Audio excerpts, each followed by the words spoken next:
Hi, this is Krishna Iyer with the Iyer Think Tank in Delray Beach. I'm glad you could join us today.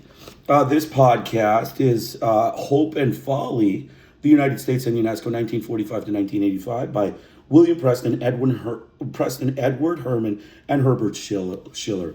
It's the discussion of the United States and UNESCO. Basically, this discussion is essentially a discussion of the U.S. Government and the Yankees in UNESCO, what they did in UNESCO, all of the things they did in UNESCO in terms of their hit and run journalism, their heavily biased journalism, their violent journalism. These were Washington Post articles that were framed in hit and run journalistic ways and in violent journalistic ways.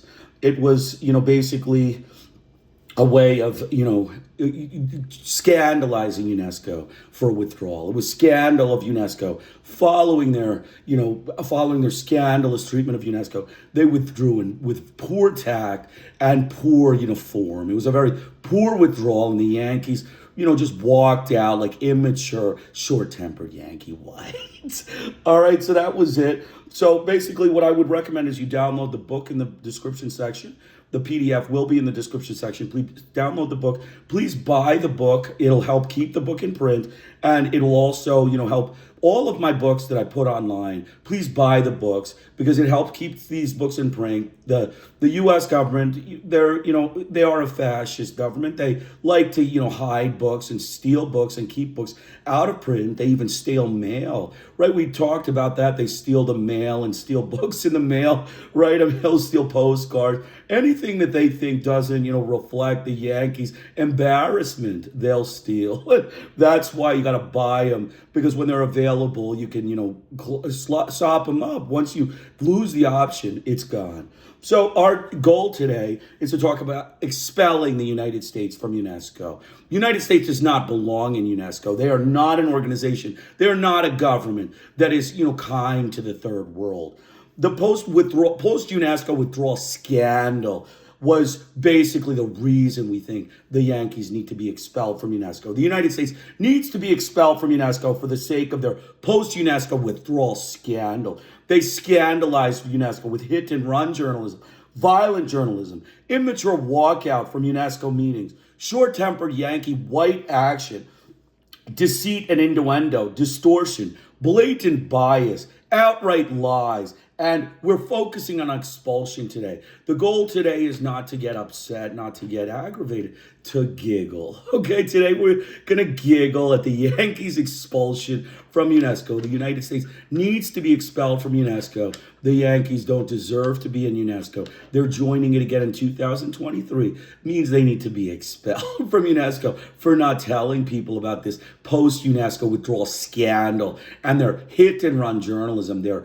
racism against the third world people, their, deliberate, violent journalism, their blatant biases, and their falsity. So let's get started on the ethics quiz. We're going to go really fast today. LeMoyne's New York Times article, Suriname's New Press, UNESCO's disciple, quote unquote, is a fine illustration of misrepresentation that identified UNESCO with censorship and licensing.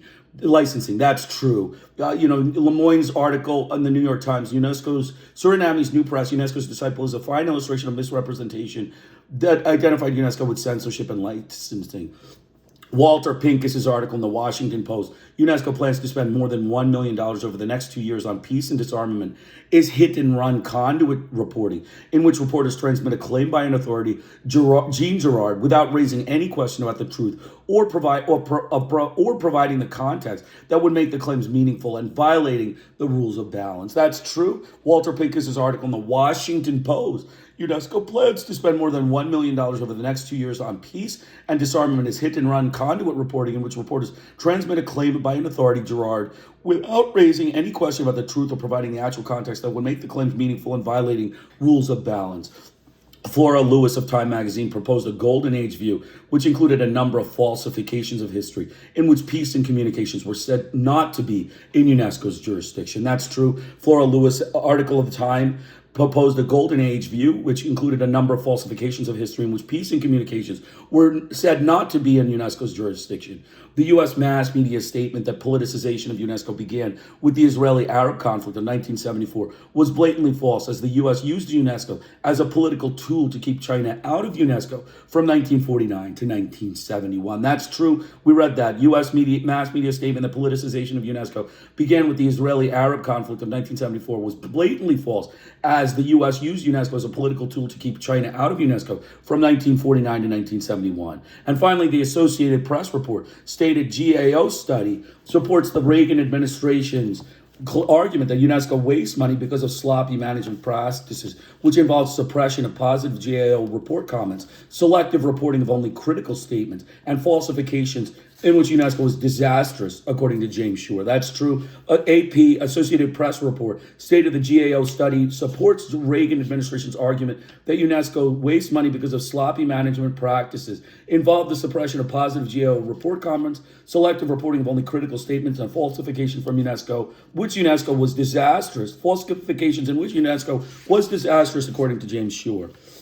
So again, the goal, expel the Yankees. Okay, expel the Yankees from UNESCO. That's our goal here. So let's get started. The non-correctability of error. One of the charges against the Western press by advocates of an NWICO has been its willingness to acknowledge and correct error. Most of the deficiencies of the U.S. media in treating the U.S. withdrawal from UNESCO as described above, such as systematic bias in the use of sources and in framing of the issues, and the patriotic rewriting of history, are more serious than the refusal to admit and correct specific errors of fact. The former are big errors that reflect fundamental bias. The latter are relatively petty errors of detail. Nevertheless, it is still of some interest to see here that the mass media performance has been flawed and has failed to meet the media's own proclaimed standard of objectivity. UNESCO officials were greatly aggravated by the fact that throughout the withdrawal period, the media kept repeating that UNESCO was pushing for an NWICO, which was identified in the distorted fashion already described as equivalent simply to licensing and government control. Their point was the claims and resolutions of member states were not those of UNESCO, which should be institutionally identified only with proposals actually passed by a properly constituted vote. UNESCO officials accordingly sent a barrage of letters to the press asking for corrections on this point. Only very rarely were their letters published or corrections made on this or other matters, usually in tiny back page boxes. On February 14, 1985, for example, Paul Lewis wrote in the New York Times that a French government gift to UNESCO of $2 million was given on the understanding that was not for such politically controversial programs as UNESCO's effort to restrict press freedom and promote the right of the state over those of individual, emphasis added. A UNESCO letter to the Times protested that it simply is not factually correct for Lewis to keep repeating that UNESCO is trying to restrict press freedom when all such proposals have been resoundingly defeated at both the General Conference and Executive Board levels. The letter notes that Time would not describe the current Congress as pro-abortionist because few members have spoken out in that position in its debates. The letter was not published, nor was any connection forthcoming, although the foreign editor acknowledged that the reference was not fully fair.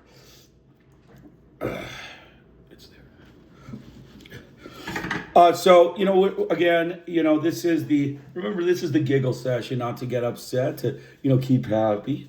The short-tempered butcher rapists, Yankee whites, and their expulsion from UNESCO were to giggle at the Yankees' expense.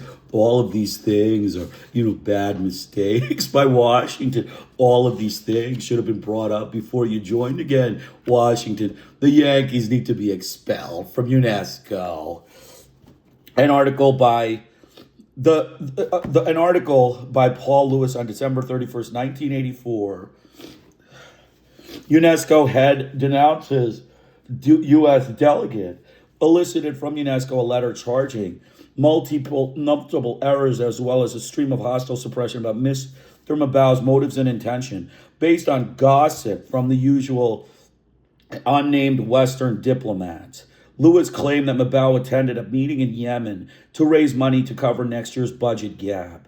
The announced reason for the visit, which UNESCO claims was the chief and real reason, was to launch a campaign for the restoration of the historic old city of San Suna.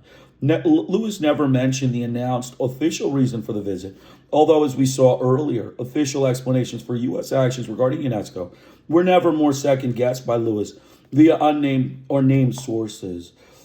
According to Lewis in the same article, Mabao announced a $1 million gift to UNESCO by Libya at the Yemen meeting. This was a demonstrable falsehood, as Libyan representative made the announcement.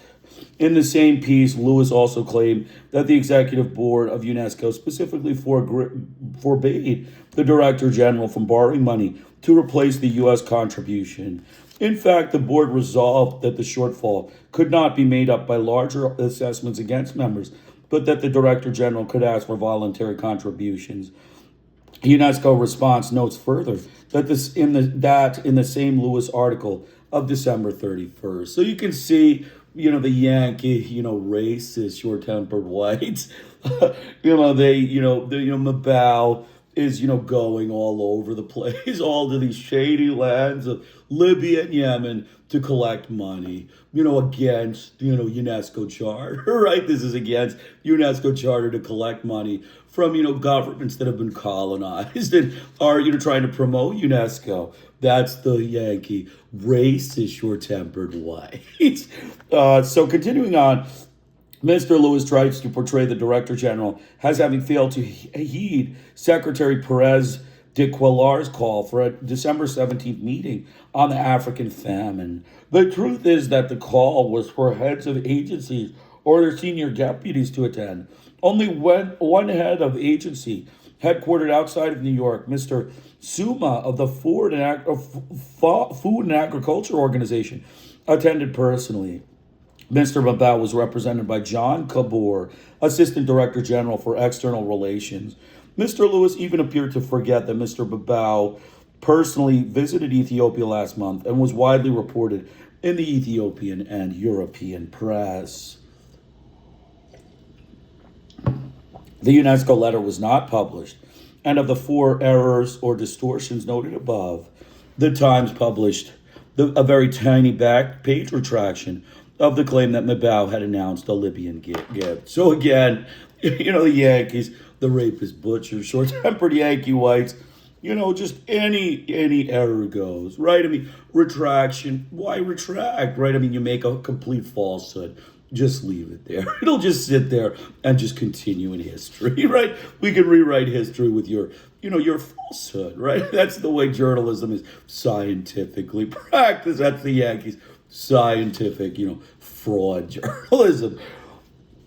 A page 1 article by Paul Lewis on August 15, 1984, U.S. UNESCO, in a new clash on special fund, contended that the Western countries fear that the $80 million surplus generated by an exchange rate change could be used by UNESCO to offset the crippling financial impact of the United States withdrawal on the agency's activities. This scare story, based once again on unnamed Western diplomat, was plain disinformation. UNESCO's printed financial regulation, in effect since 1951, required that surplus funds generated by an unexpected development, such as an exchange rate readjustment, must be held available for 12 months following the end of the financial period to liquidate any outstanding obligations, after which they have to be distributed to the members. At the General Conference of November 10, 1983, and at an executive board meeting on May 9, 1984, Mabao explained to the delegates and members that because of the surplus was so large, he was going to return 70 of the $80 million early. A UNESCO letter to the New York Times noted that U.S. officials were present when Mabao made these statements and that there never has been any question about the Director General's intention to return surplus funds. The UNESCO letter also goes on to state, it should also be pointed out too, which the story does not, that the United States' share of the 1984 UNESCO budget was reduced from about $43 million to about $25 million because of the initial surplus credit. And this amount has not been paid, although it was due at the end of February under the provision of the rules and regulations. So, the Yankees, they're short-tempered Yankee, cheap whites. That's what they are. They are getting their money back and they're still complaining that it's not coming fast enough. They ruin the organization, they scandalize it, and then they fleece it, and then they complain about how much money they lost on it. That's the Yankees, cheap, short-tempered whites. Yankee whites. In other words, while passing along a fabricated scare story about the threat of UNESCO's not returning money owed to the United States and the West, Paul Lewis and the New York Times suppressed the fact that at the very moment the United States was delinquent in its financial obligations to UNESCO. The Time also suppressed the fact that the U.S. obligation to UNESCO was cut to $25 million in 1984. We noted earlier how preoccupied the U.S. media was with the size and importance of the U.S. contribution to UNESCO. Mentioning the reduction by half would seem like a newsworthy fact on the media's own terms, but mention it would show the U.S. contribution to be more modest, and the return of the money by UNESCO would put that organization in a slightly more favorable light. So the Times featuring a fraudulent threat that UNESCO might fail to meet its obligations. So again, just falsification and then just leave it there. That's the Yankee approach to journalism. Falsify, scandalize the organization, and then walk away and call them cheap blacks. Right? They call them cheap blacks and Asians and Hispanics. That's the short-tempered Yankee whites. Still another set of errors appears in the same article. Paul Lewis states that a new public relations contract between UNESCO and Wagner and Barnaby will involve fees of about $15,000 a week, which will come out of regular budget funds. The sum agreed upon was for $10,000 to $15,000 per month, and the money was not to be taken out of the regular budget funds. Of all these errors and omissions, the only thing the New York Times retracted was the figure of $15,000 per week as the PR payment, again in a tiny back page box. In the New York Times feature article Washington Talk on October 8, 1985, the lead item entitled A Raise at UNESCO. Once again, the Times focused on the alleged profligate management of UNESCO, asserting that the austerity imposed by the U.S. withdrawal seems to have failed to produce any belt tightening. Word is now circulated in Washington, in fact, that the agency's director, Matar Mabao, was recently voted a big raise in a closed meeting. State Department officials say that Mr. Mabao was given an increase of 27% retroactive to January 1st, bringing his salary as computed for pension purposes to $159,115. So you can see, the Yankees, Mabao, he's living large, just fleecing, the Western government for $159,000 measly salary in Paris. I mean, that's the Yankees. They're cheap, short-tempered whites. This was based on another straightforward piece of disinformation, which the newspaper of record failed to check out with any source other than the State Department. Once again, UNESCO officials complained and rushed documents to the New York Times showing that increase in base salary was exactly offset by a reduction of cost of living allowance, so that the net increase in Mr. Mabao's income was zero. Furthermore, the action was not taken behind closed doors, but was a bookkeeping adjustment adopted by the UN General Assembly and applicable to all UN agencies and ratified unanimously by the UNESCO Executive Board with Western representatives present. In trying to get this piece of information correct, UNESCO officials not only sent a letter of correction plus extensive documentation, it urged the Times to publish a rebuttal in the Washington Talk column where the error appeared. This might be justified on the grounds that not only was the error blatant, but it was also embedded in another flood of innuendo denigrating UNESCO. The Washington bureau chief, B. Drummond Ayers Jr., suggested that UNESCO documentation be sent to him through the foreign news editors in New York, Warren Hogue. Later that day, UNESCO was called up by the Times and informed that both Hogue and letter departments had lost, quote unquote, the UNESCO materials, which had been hand-delivered to each. UNESCO hand-delivered another set marked urgent and to be delivered to the Washington Bureau. After nothing happened for several days, UNESCO officials called Washington and were told by Ayers that the third packet of materials hand-delivered to the Times had never reached him. Either this is a paper that exemplifies the ultimate in mismanagement, or one that has mastered the art of apparent bungling to evade making honest decisions. On October 17th, 9 days after disinforming the article, the Times published a tiny retraction far from Washington talk, which stated tersely that Mabau's salary had not, in fact, been changed. These are but a few illustrations of the problems of correctability of relatively minor errors. The larger errors, as noted earlier, flow from the promises of benevolence and honesty and acceptance of the Reagan administration charges, along with bias frames before the gathering of any news. It is because of this deeper bias that these lesser errors are both numerous, unidirectional, frequently nasty, and hard to get corrected. The occasional partial back page correction of the minor errors are, of course, wholly incapable of offsetting a flood of quite effective propaganda. So you can see the Yankees need to be expelled from UNESCO. The Yankees need to be expelled from UNESCO for all of these campaigns. Okay, let's go through and giggle. Giggle at the Yankees, giggle at all the things. We'll make some jokes and have a nice time at the expense of the Yankees while they get expelled from UNESCO. We are confident of the Yankees' expulsion.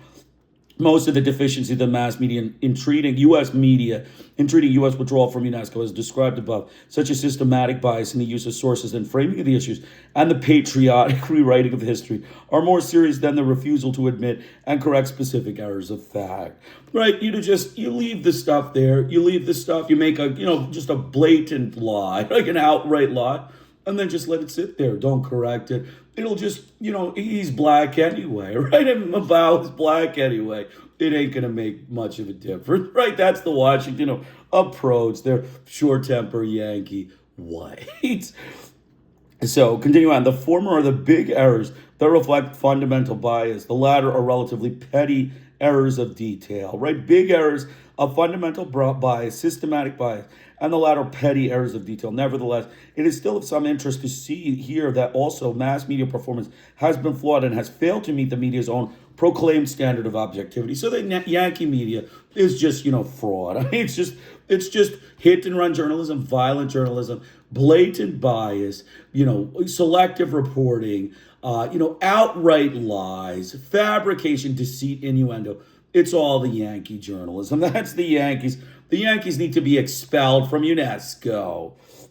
UNESCO officials were greatly aggravated by the fact that throughout the withdrawal period, the media kept repeating that UNESCO was pushing for an NWICO, which was identified in the distorted fashion already described as equivalent simply to licensing and government control. Again, they're putting through false claim that UNESCO was pushing for NWICO, government and licensing control, government control and licensing control of the media.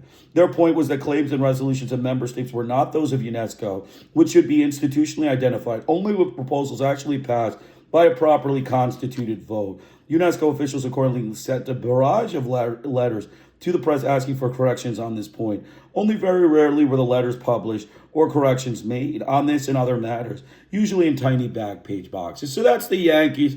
They tell them, they're talking in, nice diplomatic language that, you're lying, right? You're lying. And, the Yankees, their responses, silence, right? That's the response of the Yankee press and the Yankee government. When they're lying, they're quiet. All right. When they want the agenda, they're quiet. That's why these are, short-tempered Yankee white rapist butcher Yankees. So that's ultimately what it is. On February 14, 1985, for example, Paul Lewis wrote in the New York Times that the French government gift to UNESCO of $2 million was given on the understanding that it was not for politically controversial programs, as UNESCO's efforts to restrict free press freedom, and promote the rights of the state over those of the individual. A UNESCO letter to the Times protested that it simply is not factually correct for Lewis to keep repeating that UNESCO is trying to restrict press freedom when all such proposals have been resoundingly defeated at both the General Conference and Executive Board levels. The letter notes that the Times would not describe the current Congress as pro-abortionist because a few members have spoken out for that position on the debates. The letter was not published, nor was any correction forthcoming, although the foreign editor acknowledged that the reference was not fully fair. So again, the short-tempered, cheap Yankee white, $2 million. Paul Lewis, it can't be given by the French government to restrict press freedom and promote the rights of the state, right? I mean, that's Lewis, and they weren't doing that. right? Lewis didn't check. He's the typical Yankee, confused, journalist. He's confused journalist, and his confusion leads to outright lies. That's the ultimate thing. That's the Yankees. Yankees confusion leads to outright lies, blatant lies, hit and run journalism, violent journalism. And these are things that it'll all work out. It's not an answer, right? These are things that are science of journalism. The Yankees don't practice science of journalism. They practice walking philosophy and, conflict, yelling journalism, shouting journalism, racism in journalism, cheap journalism, all sorts of things. They practice the wrong sorts of journalism. So continuing on, an article by Paul Lewis on December 31st, 1984, Unesco head denounces the U.S. delegate elicited from Unesco a letter charging multiple errors, as well as a stream of hostile suppositions about Mr. Mabau's motives and intentions. Based on gossip from the usual unnamed Western diplomats, Lewis claimed that Mabau attended a meeting in Yemen primarily to raise money to cover next year's budget gap. The announced reason for the visit, which UNESCO claims was the chief and real reason, was to launch a campaign for the restoration of historic old city of Suriname. All right, he was, launching a campaign for restoring Suriname, part of UNESCO's, mission. Lewis never mentioned the announced official reason for the visit, although we saw an earlier official explanation for U.S. actions regarding UNESCO were never 1 second guessed by Lewis via unnamed surfaces. So Lewis says that, Mr. Mabau, just a black man, and the black man in charge of UNESCO is going there to, enrich his wallet, right? That's why he's asking Yemen for more money. That's the subtle reason that's given here, is that his real reason was because he's trying to get a monument, basically restore monuments in the old city of Suriname. But Lewis didn't bring that up. He just said this black man, this African, basically is going to, get more money, increase his salary, or, get perks, some sort of perks, for UNESCO or for himself. According to Lewis, in the same article, Mabau announced $1 million gift to UNESCO by Libya at the Yemen meeting. This was a demonstrable falsehood, as a Libyan representative made the announcement. So Mabau announced, but the Libyan representative announced. So, basically, Lewis just lied. He just lies, and, that's fine, right? That's the Yankee press. They just lie. It's, outright lies. It's all fine because it's Yankee journalism. It's, walking philosophy where they walk around and then they just shout out like things that they feel like shouting out. So, continuing on, according to Lewis in the same article, Mabau announced $1 million gift to UNESCO by Libya at the same meeting. This was so we said that, at the same piece also claimed that the executive board of UNESCO specifically forbade the director general from borrowing money to replace the U.S. contribution. In fact, the board resolved that shortfall could not be made by larger assessments against members, but that the director general could ask for voluntary contributions. So basically they're getting upset. So Lewis is, inducing hysterical ideas that Mabau is trying to replace the U.S. contribution through Libya, right? I mean, that's the thing to do, is accuse the black man, the black man of the third world, trying to vie for the organization in a group of Western racists, that he's going to Libya and, begging Muslims for money when he's not doing that, right? I mean, this is the kind of thing that the Yankees love to do. They love to, work with religion. They love to work with race. They love to work with anything ethnic, anything they can get their hands on that's anti-nativist. And then they just, work the system, right? You just make any allegations, call him a black man, trying to steal money from Libya and, push the Yankees aside and say the Yankees aren't giving us money. That's not what he did, right? That's not what he did,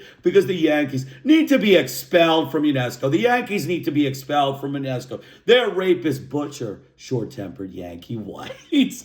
So continuing on, Mr. Lewis tried to portray the Director General meeting as having failed to heed Secretary General Perez de Cuellar's call for a December 17th meeting on the African famine.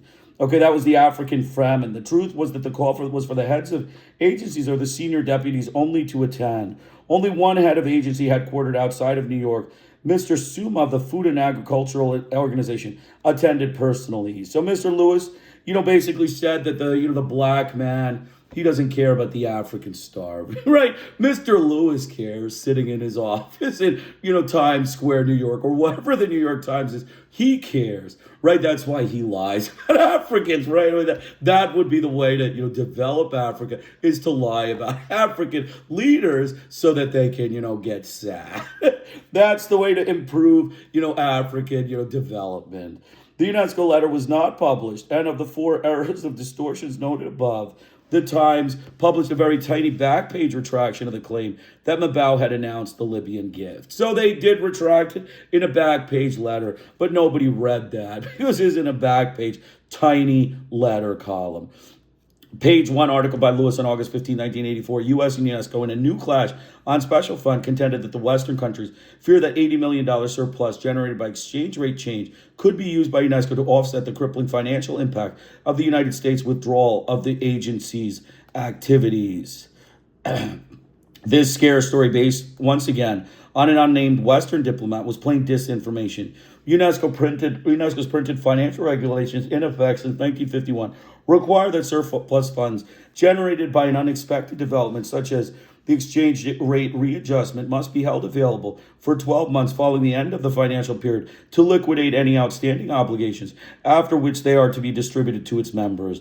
At the General Conference of November 10, 1983, and at the Executive Board meeting on May 9, 1984, Mabao explained to the delegates and members that because of the surplus was so large, he was going to return $70 of $80 million early. A UNESCO letter to the New York Times notes that U.S. officials were present when Mabao made these statements, and that there was never been any question about the Director General's intention to return the surplus funds. So again, the New York Times accusing Mabao of, surplus funds, right? I mean, the Asians, the Africans, and the Hispanics, they're just, untrustworthy, right? The Yankees think they're untrustworthy rulers, like the third world Asians, Africans, and Hispanics, Mabao being black and African, but it could be Asians or Hispanics. They're not trustworthy. They're going to take the money and use it for, crippling, the United States crippling of their, action. Not only did the United States fleece this organization and their short-tempered cheap whites, but they also, complained that they weren't going to return money that they were clearly going to return. The United States needs to be expelled from UNESCO for all of these actions against UNESCO. The United States needs to be expelled from UNESCO. They are rapist, butcher, short-tempered Yankee whites. So continuing on, 43 million. Okay, so it should be pointed out that the story, 25 million of the surplus credit, this amount has not yet been paid, although it was due at the end of February under the provision of the rules and regulations. So 43 million, the 1984 UNESCO budget for the United States was reduced to 25 million because of the initial surplus credit. And this amount was not yet paid. And it was due at the end of February. So the United States didn't even pay their bill. So they're clearly cheap. They're clearly cheap. They clearly need to be expelled from UNESCO. The United States needs to be expelled from UNESCO. That's the bottom line here. They, their action, they're just cheap, short-tempered Yankee whites.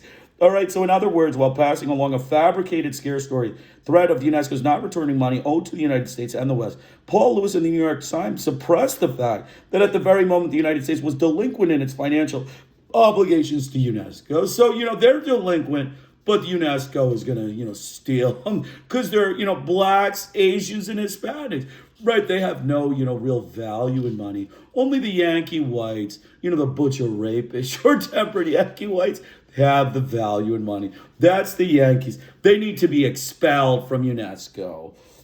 The Times also suppressed the fact that the U.S. obligation to UNESCO was cut to $25 million in 1984. We noted earlier how preoccupied the U.S. media was with the size of the importance of the U.S. contribution to UNESCO. Mentioning the reduction of half would seem like a newsworthy fact on the media's own terms, but mentioning it would show the U.S. contribution to be more modest, and the return of the money by UNESCO would put the organization in a slightly more favorable light. So the Times prefers featuring a fraudulent threat that UNESCO might fail to meet its obligations. So you can see that's all, fraud. Still another set of errors appear in the same article. Paul Lewis states that a new public relations contract between UNESCO and Wagner and Barity will involve the fees of about $15,000 a week, which will come out of regular budget funds. The sum agreed upon was for $10,000 to $15,000 a month, and the money was not to be taken out of the regular budget.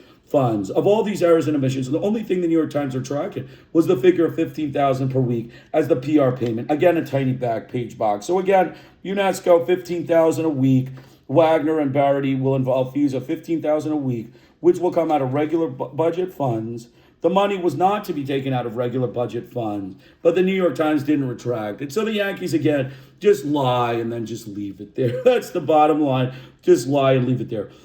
In the New York Times feature Washington Top on October 8th, 1985, the lead item, a raise at UNESCO. Once again, the time focuses on the alleged profligate management of UNESCO, asserting that the austerity imposed by U.S. withdrawal seems to have failed to produce any belt-tightening. Word is now circulating in Washington, in fact, that the agency Director General Ahmad Matar was recently voted a big raise in a closed meeting. State Department officials say Mabao was given an increase of 27% retroactive to January 1st, bringing his salaries computed for pension purposes to $159,115. So the Yankees, went over, Mabao's salary. The black African salary became the center of attention again, right? We go right back to, the Yankee whites, ensuring that the blacks, don't make what they need to, or you live in too large in Paris. That's ultimately what it is. This was based on another straightforward piece of disinformation, which the newspaper of record failed to check without any source other than the State Department. Once again, UNESCO officials complained and rushed documents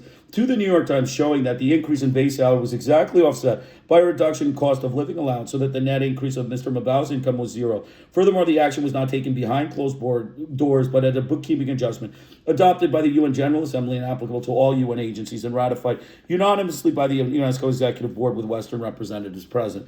So you basically just lie, just outright lies. That's an example of, Yankee journalism, New York Times, Washington Post, Associated Press, all of the Yankee outlets. They're just outright liars. In trying to piece this information correctly, UNESCO officials not only sent along a letter of correction, plus extensive documentation, and urged that the Times publish a rebuttal in the Washington Top column, whether it ever appeared. This might have... Okay, so we talked about this. They sent 3 letters. UNESCO sent 3 letters to the New York Times to retract this article. Please publish a correction. They gave them documents. The New York Times lost it twice. I mean, this is the kind of thing. This is, Yankee journalism. This is Yankee journalism. This is Yankee antics. This is immature Yankee antics. They're short-tempered whites. They lose the paperwork, and then they say, we lost it, right? We lost it. We lost it again, right? Is that really possible? No, they're just lying. They're short-tempered, lying whites. That's ultimately what it is. UNESCO hand-delivered airs the third packet. The Times never reached him. And he says that ultimately, either this paper exemplifies the ultimate in mismanagement or one that has mastered the art of the apparent bungling to make honest decisions. Okay, and then they retracted in a small Washington Talk, tiny retraction. But these are few illustrations of the problem of correctability of minor errors. The larger errors, as noted earlier, flow from the premises of benevolence and honesty and the acceptance that the Reagan administration charges, along with the other bias claims, before the gathering of any news. It is because this deeper bias has that these lesser errors are more numerous, unidirectional, frequently nasty, and hard to get corrected. The occasional partial back corrections of the minor errors are, of course, wholly incapable of offsetting the flood of quite effective propaganda. So again, the Yankees need to be expelled from UNESCO. The Yankees need to be expelled from UNESCO. Let's continue the next section. Non-disclosure of corporate interests. There has been a long-standing tendency for countries well-positioned to compete abroad to favor free trade, and countries not able to compete well to support the protection of infant industries and otherwise impede free trade. This is always explicated as a matter of high principle, although reflecting material economic interests. In the post-World War II period, the United States has been in the position that Great Britain occupied in the mid-19th century with economic advantage, coinciding with the open-door economic policies. This is applied to the communication industries, along with many others. The major media institutions of the United States are transnational with large external sales and close ties with advertising agencies and other transnational corporations, which also have extensive dealings in the third world. New press agencies and limits on freedom of access to third world markets would threaten their economic interests. They therefore have clear conflicts of interest in discussing debates over NWICO and treating it as purely a matter of high principle without disclosure of the conflict would in itself be a failure of objectivity. In 1972, the U.S. mass media created a lobbying organization the World Press Freedom Committee, which has become active in 1976 for the purpose of monitoring and opposing the threats they perceived as emanating from UNESCO and the proponents of the NWICO. On the Executive and Advisory Committee and Board of Directors of the WPFC have represented the larger segment of the U.S. mass media: Time Incorporated, New York Times, Gannett, Knight Ridder, Hearst, ABC News, the National Association of Broadcasting, the American Newspapers Publishers Association, and others. The leaders of this organization have not been so subtle about their aims and tactics. In long time ahead, George Beebe of the Miami Herald, remember the Miami Herald, noted in an address before the Inter-American Press Association on October 15, 1980, that our strongest weapon to support our principles is money. Some of our loudest critics in UNESCO will shake their fists at us in one hand and hold out their palm with the other. So the WPFC has doted out small sums to its friends as part of its defense of high principles. So basically, the Miami Herald says that the Yankees, they love to throw their money as the way to, keep the people in check, away from, their, freedom of the press, paranoia. They're paranoia about freedom of the press. Its main effort, however, has been aggressive propaganda and lobbying. Here, too, the level of discourse has not been of a high order. In Beebe's speech just cited, although he mentions the terrorism afflicting journalists in Latin America, Beebe was quite unable to locate the source of this violence, and the murders and eradication of press that reports these atrocities were still not first-order importance. Foremost is the dangerous licensing of journalists. And throughout the period 1976 to 85, the formula incessantly repeated by Beebe and his successor, Dana Bullen, was that the issue is freedom versus government control. Freedom meaning simply private ownership of the media, and government control meaning the licensing of journalists. So, of course, the Yankees, they need to be expelled. The Yankees need to be expelled from UNESCO. They are rapist, butcher, short-tempered Yankee whites. The WPFC was the principal organizer of a conference on Voices of Freedom held at Toulouse, France, May 15th and 17th, 1981, which attempted to answer the challenge to the advocates of the NWICO and assert the verities of the status quo. To ensure that true principles of a free press would be clearly enunciated, no spokesperson for the NWICO was present to speak at the gathering, a point not mentioned in the press accounts. The carefully selected participants came up with what the Miami Herald referred to, repeating the press handout of the WPC as a historic declaration of Toulouse, which reiterated the central threat of government control, but rather forthrightly added a ringing of defense of advertising as a proper financial base for an independent press.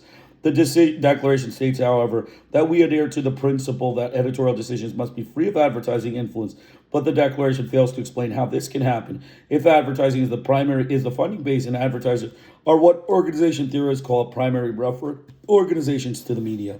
The Toulouse Declaration does not say that if governments fund the media, they should refrain from interfering with editorial decisions. It implies that government interference would be structured into the process by funding so that the administrations not interfere would be question-begging. That the Toulouse participants fail to see that their own admonition is equally question-begging reflects their own deeply structured bias. So the Toulouse France conference, we remember the Toulouse conference in France, basically reiterated the central threat of government control, but the ringing of defense is a financial base. Okay, the declaration fails to see if advertising, primary reference organizations for the media, the funding through advertisers.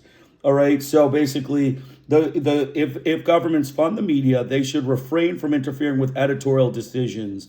So it implies that government interference would be structured into the process by funding, so that administrations not to interfere would be question begging. They would, admonitions not to interfere would be question begging. The government interference would be structured into the process.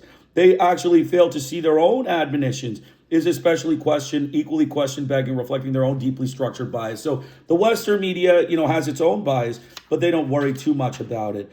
The only dissident speaking at Toulouse was UNESCO Director General Mabau, who gave a general low-key address pointing to all of UNESCO debates and actions on these issues were based on the concerns of the majority, were not some sort of maneuver on the part of persons unknown, that the main actual activities of UNESCO in the communications field have been cooperative efforts at building up media infrastructures in the third world, and that the underlying debate was, in fact, that advancing technology and inequality made for legitimate anxieties on the part of the third world that their views could not get a hearing, and that maintaining their very autonomy and independence was not easy.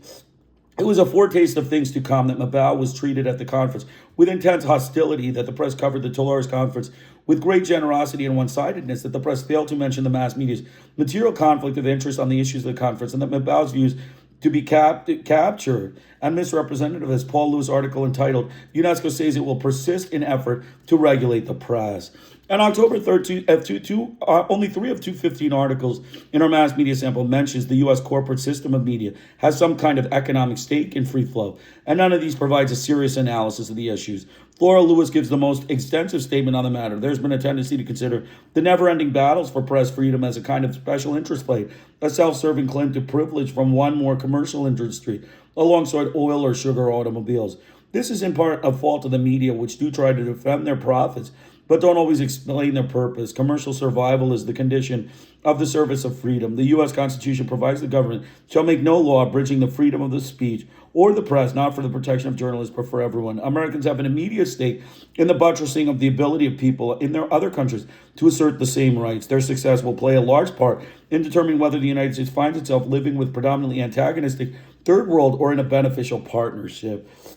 We may note that in her first paragraph, Flora Lewis states that there has been a tendency to regard the media struggle as that of a special interest. This is factually incorrect. So Flora Lewis of Time magazine is incorrect.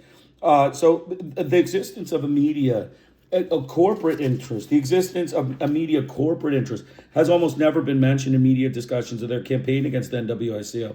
It is almost invariably expressed as a struggle for high principle alone. Lewis admits that media companies do not try to defend their profits, but she explains that this is all done for higher purposes. This actually goes beyond Charles Wilson's famous dictum, what's good for General Motors is good for America. What's good for General Motors is good for America. Wilson never suggested that GM's purpose was to benefit America, merely that its prosperity was essential for national prosperity. Lewis, however, suggests that the media are interested in profits only to enable them to survive and continue to protect the First Amendment. This is all bald assertion, of course. The mass media corporations have increasingly been bought and sold in the market like pork bellies by investors who seem in no way different in their profit orientation from buyers of sugar, oil, and oil companies. Those who control these companies are even legally obligated to serve their stockholders' interests, not merely to survive and work for the First Amendment. Why should we assume that owners of media corporations want only modest profits? Have the profits been modest? Is it possible that the pursuit of profits and the commercial necessity of making profits could abridge the freedom of speech and press for those not able to survive or compete with the commercial media? The fact that Flora Lewis never comes to addressing these questions reflects the superficiality of her apologetics. In the third paragraph, Flora Lewis moves to the rights of other peoples, and the U.S. interest is having other peoples also benefit from the global application of the First Amendment, interpreted as unconstrained private enterprise and communication. So give me 1 second. I'll be right back. Glad you could join us today.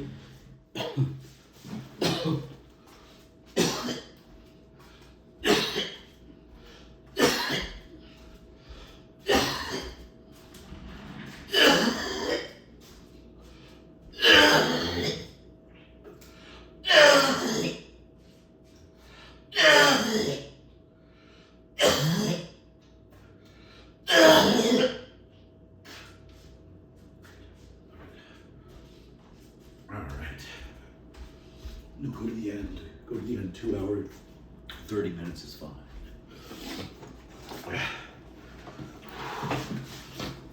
Remember, we're going to finish the book today, so please don't think that I may go a little longer, but we'll do our best.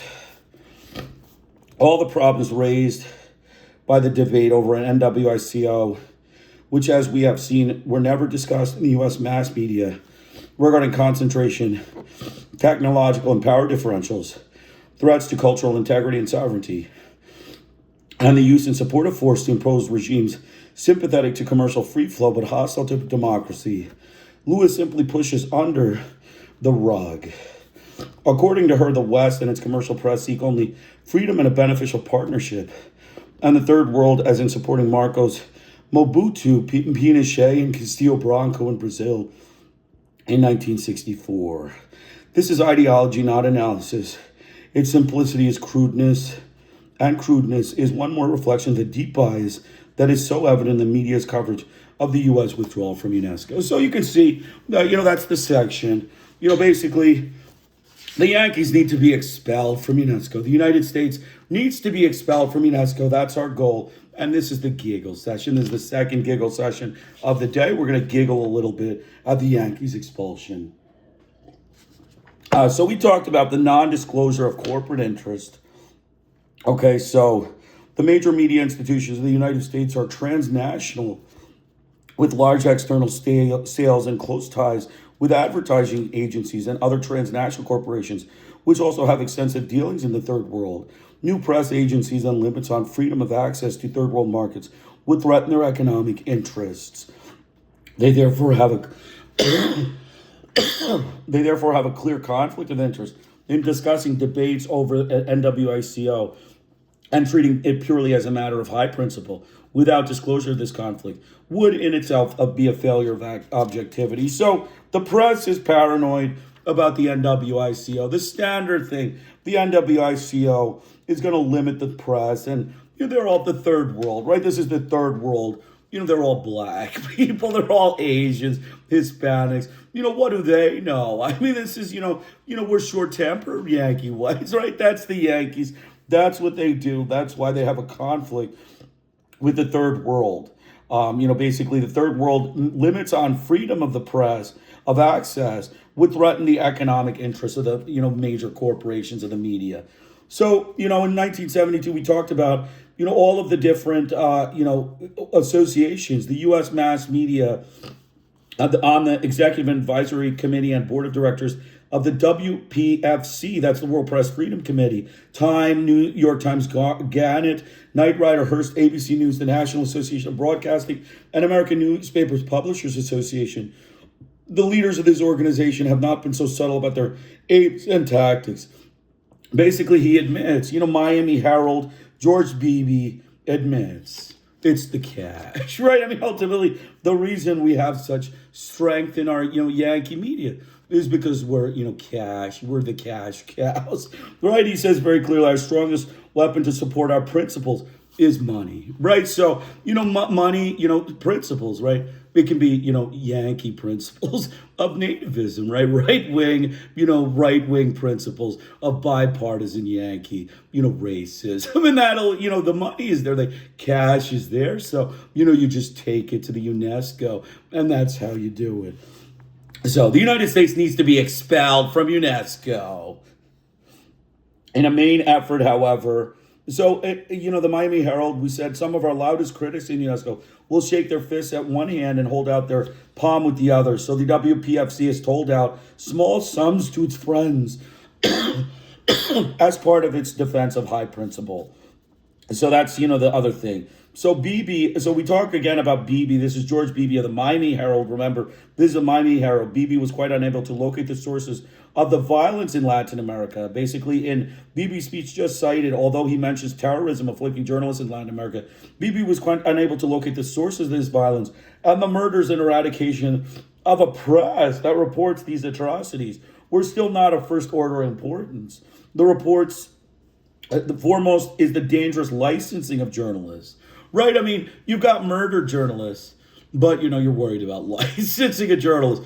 Dead journalists isn't as important as making sure there's no licensing of journalists. That's the Yankee press. They are short-tempered Yankee whites. So continuing on, and throughout the period 1976 to 1985, the formula incessantly repeated by Beebe and his successor Dana Bullen was that the issue is freedom versus government control. Freedom meaning simply private ownership of the media, and government control meaning the licensing of journalists. So basically, government control versus private ownership. Private ownership is better because the Yankee system is that way, right? I mean, that's basically it. Licensing and government control, to me, would mean better media, because the Yankee media is the worst media. This is the worst media in the whole world. There is no media as bad as the Yankee media. Outright lies, violent journalism, hit and run journalism, defamatory journalism, blatant bias, suppression, selective reporting, omission, falsification. It's all there. It's just, 100% balanced, fraud journalism, con artist Yankee journalism. So continuing on, to ensure that true principles of a free press would be clearly enunciated, no spokesman for the NWICO was present to speak at a gathering, a point not mentioned in the press accounts. So NWICO was not present in the WPFC meeting, and they didn't talk about it. That's the Voices of Freedom held at Toulouse, France. That's a big meeting, May 15th and May 17th, 1981. They answered the challenges of the NWICO, but they didn't have an NWICO to speak. The carefully selected participants came up with what the Miami Herald referred to, repeating the press handout of the WPFC as a historic declaration of Toulouse, which reiterated the central threat of government control. Okay, so basically, but forthrightly adding a ringing defense of advertising as a proper financial brace for an independent press. The declaration, however, that we adhere to the principle that editorial decisions must be free of advertising influence, but the declaration fails to explain how this can happen if advertising is the funding base and advertisers are what organization theorists call primary referent organizations to the media. Toulouse Declaration doesn't say that if governments fund the media, they should refrain from interfering with editorial decisions. It implies that government interference would be structured into the process by funding so that the admonitions not to interfere would be question begging. So there's obviously conflict of interest in the Western media. With all this advertising, it's not discussed. Advertising is not important. Basically we just talk whatever we want, and there's no advertising. Again, the Yankees need to be expelled from Unesco. They're rapist, butcher, short-tempered Yankee whites. The only dissident speaking at Toulouse was UNESCO Director General Mabao, who gave a low-key address pointing out all the UNESCO debates and actions on these issues were based on concerns of majority and were not some sort of maneuver on the part of persons unknown. That main actual activities of UNESCO in the communications field have been cooperative efforts of building up media infrastructures in the third world. And that underlying the debate was the fact that advanced technology and inequality made for legitimate anxieties on the part of the third world, that their views would not get a hearing, and that maintaining their very autonomy and independence was not easy. It was a foretaste of things to come that Mabao was treated at the conference with intense hostility, that the press covered the Toulouse conference with great generosity and one-sidedness, that the press failed to mention the mass media's material conflict of interest in the issues of the conference, and that Mabao's views should be captured and misrepresented in a Paul Lewis article entitled UNESCO Says It Will Persist in Its Effort to Regulate the Press. So again, just the third world, the Yankee press like Paul Lewis and, additional people. It's the black man from Africa representing the organization from UNESCO, and they just, stick it to him, right? He made a statement, and, Mabao came and talked about, we're not regulating the press. But Paul Lewis' article says, UNESCO will persist in efforts to regulate the press. That's the way you do it. You tell it like the black man said it. You just put the words in his mouth. That's why they're, short-tempered, racist Yankee whites. So continuing on, only 3 of the 215 articles in our mass media sample mention the corporate system. U.S. corporate system and media have some kind of economic stake in free flow, and none of these provides a serious analysis of the issues. Flora Lewis's statement is there. Please read it. Basically, we analyze it. Flora Lewis states that there has been a tendency to regard the media struggle as that of special interest. This is factually incorrect. The existence of a media corporate interest has almost never been mentioned in the discussion of their campaign against the NWICO. It is almost invariably expressed as a struggle for high principle alone. So you take out the corporate profits, and it's just principle, right? It's Yankee, white principle. That's what it is. The short-tempered Yankee rapist butchers. High principle, right? We know the high principle of the short-tempered rapist Yankee butchers. So continuing on, Lewis admits that media companies do try to defend their profits, but she explains that this is all done for a higher purpose. This actually goes beyond Charles Wilson's famous dictum, what's good for General Motors is good for America. Wilson never suggested that General Motors' purpose was to benefit America, merely that its prosperity was essential for national prosperity. Lewis, however, suggests that the media are interested in profits only to enable them to survive and continue to protect the First Amendment. Right, this is, complete fraud. I mean, the reason the media is there is to protect the First Amendment, not to, just, milk the cash. Right? I mean, that's what it is. That's what they wanted. do the conversion to the principled Yankee, right? The racist thief Yankee becomes the principled Yankee. That's ultimately what it is. The mass media corporations have increasingly been bought and sold in the market like pork bellies by investors who seem in no way different from their profit orientation from buyers of sugar and oil companies. Those who control these companies are even legally obligated to serve their stockholders' interests, not merely to survive and work for the First Amendment. So basically, the Yankees, turn it into a principle, high principle. There is no principle. It's just the cash, right? The Yankees get the cash, then they're happy. Then there's no problem with the press. Murder journalists, it's all fine, right? You just, outright lies, hit and run journalism, defamatory journalism, violent journalism, blatant bias, suppression, selective reporting, omission, falsification, just general non-standards, right? Making journalism a walking, philosophy, right? You walk around and you yell like you're yelling at the guy who, took your parking spot. That's how you practice journalism. He took your parking spot and he's a black man or an Asian man or a Hispanic man and you stick it to him. That's the Yankees' approach to principled journalism. All right, so continuing on, all the problems raised by the debate over NWICO, basically concentration, technological and power differentials, threat to cultural integrity and sovereignty, use of support to force and impose regimes sympathetic to commercial, free flow but hostile to democracy. Lewis pushes under the rug. According to her, the West and its commercial press seek only freedom and beneficial partnership with the third world. So what about, Marcos, Mobutu, Pinochet, and Castillo Branco, right? These, are right-wing military dictators that the Yankees, support. So again, all of these things, the scandal that the United States did with UNESCO, they need to be expelled from UNESCO. The Yankees scandalized UNESCO and need to be expelled from UNESCO. Summary and conclusions. The mass media treatment of the U.S. withdrawal from UNESCO was a test of their capacity to treat impartially a controversial issue on which they held strong editorial positions and which they had a conflict of interest. The mass media failed this test resoundingly. As I have described above, mass media newsmakers consistently work on the basis of patriotic premises that limit their ability to ask questions. Thus, while UNESCO officials were often described as devious, ill-qualified, and in search of dubious objectives, such negative characterizations were never applied to U.S. officials, despite frequent outcroppings of suspicious evidence. Furthermore, if the administration said that it was concerned about management in UNESCO and interest in reform, the mass media took this at face value and simply refused to consider contrary facts or entertain the possibility of real reasons differing from the nominal claims.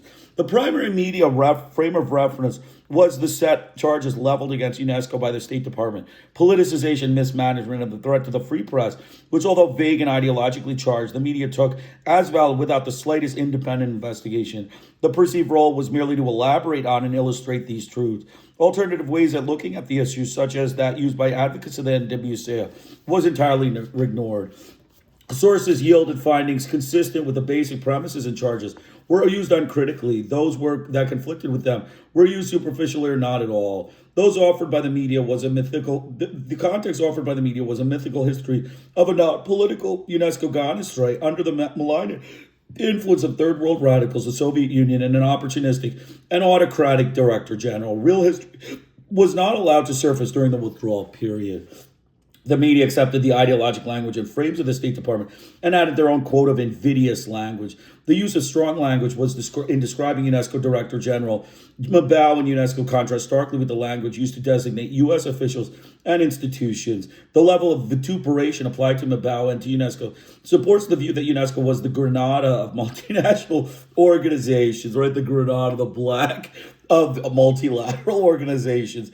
Multinational, headed by a black African with third world majority, guilty of aid to the PLO, other national liberation movement, peace and disarmament society, and the scene of debates over issues deemed threatening to Western communication and other transnational corporate interests. This relatively friendless organization was an ideal target of an unconstrained propaganda assault. That UNESCO was the victim of a propaganda campaign is suggested by other features of media coverage: the intensity of the search for derogatory information, the willingness to use anonymous sources and to pass rumor and speculation without verification, the reiteration of the idea that the level of talk and speculation was itself proof of something, the fact that accounts and documents offering information and lines of thought incompatible with the government charges were ignored or trivialized, and the frequency with which the media made errors of fact, which were unidirectional and usually non-correctable. When the GAO report finally leaked in September 1984, the mass media carefully selected all the negatives, ignored everything positive, and succeeded in conveying the false impression that the GAO report supported the Reagan administration charges of corruption of Unesco. Although the media campaign had featured heavily in the prospective disclosures of corruption at Unesco, when none were forthcoming, the media played dumb. Having exploited the GAO report for more than it was worth, the media then allowed Unesco to drop out of sight again. This is the characteristic pattern of a propaganda campaign. Hit and run journalism, violent journalism, propaganda campaign. No objective press. The Yankee press is not an objective press. The United States needs to be expelled from UNESCO for their scandalization campaign against UNESCO. The United States needs to be expelled from UNESCO for scandalizing UNESCO like this.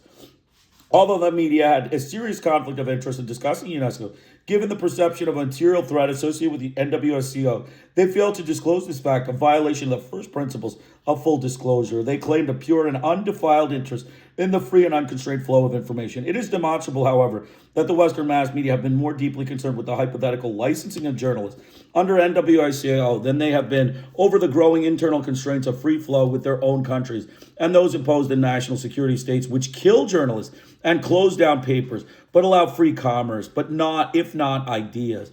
The dichotomous, no ideas. The dichotomous treatment is hard to explain on the basis of principle alone, but it is quite comprehensible on the grounds of material interest.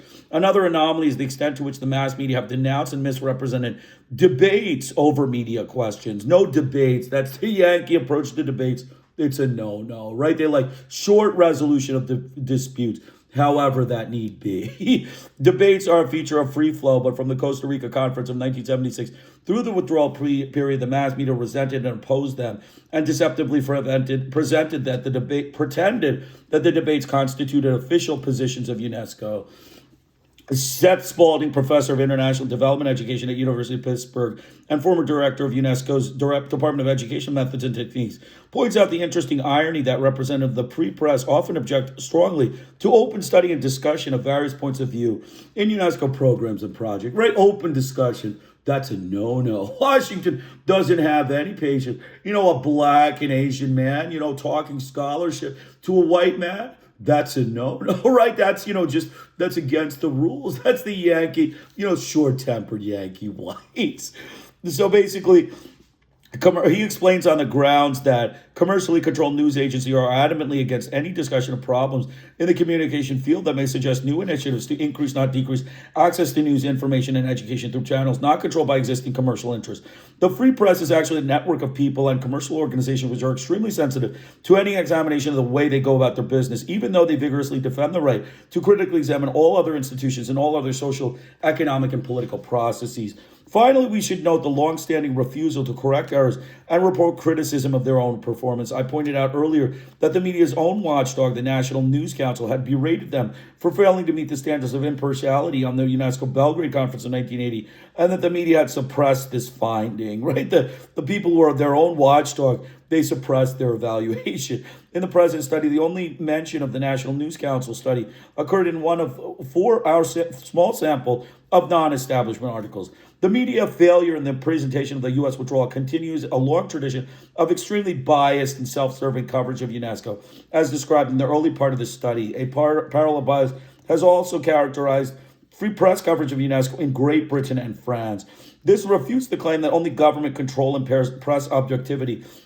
It appears the private ownership and the commercial nexus can produce systematic bias over many years and across national boundaries. And from the evidence of our study, the severity of a bias of a commercial press would be difficult to surpass. So again, the United States needs to be expelled from UNESCO for this scandal against UNESCO, their post-UNESCO, post-withdrawal UNESCO scandal. They didn't walk out with tact. They walked out like immature, short-tempered Yankee whites.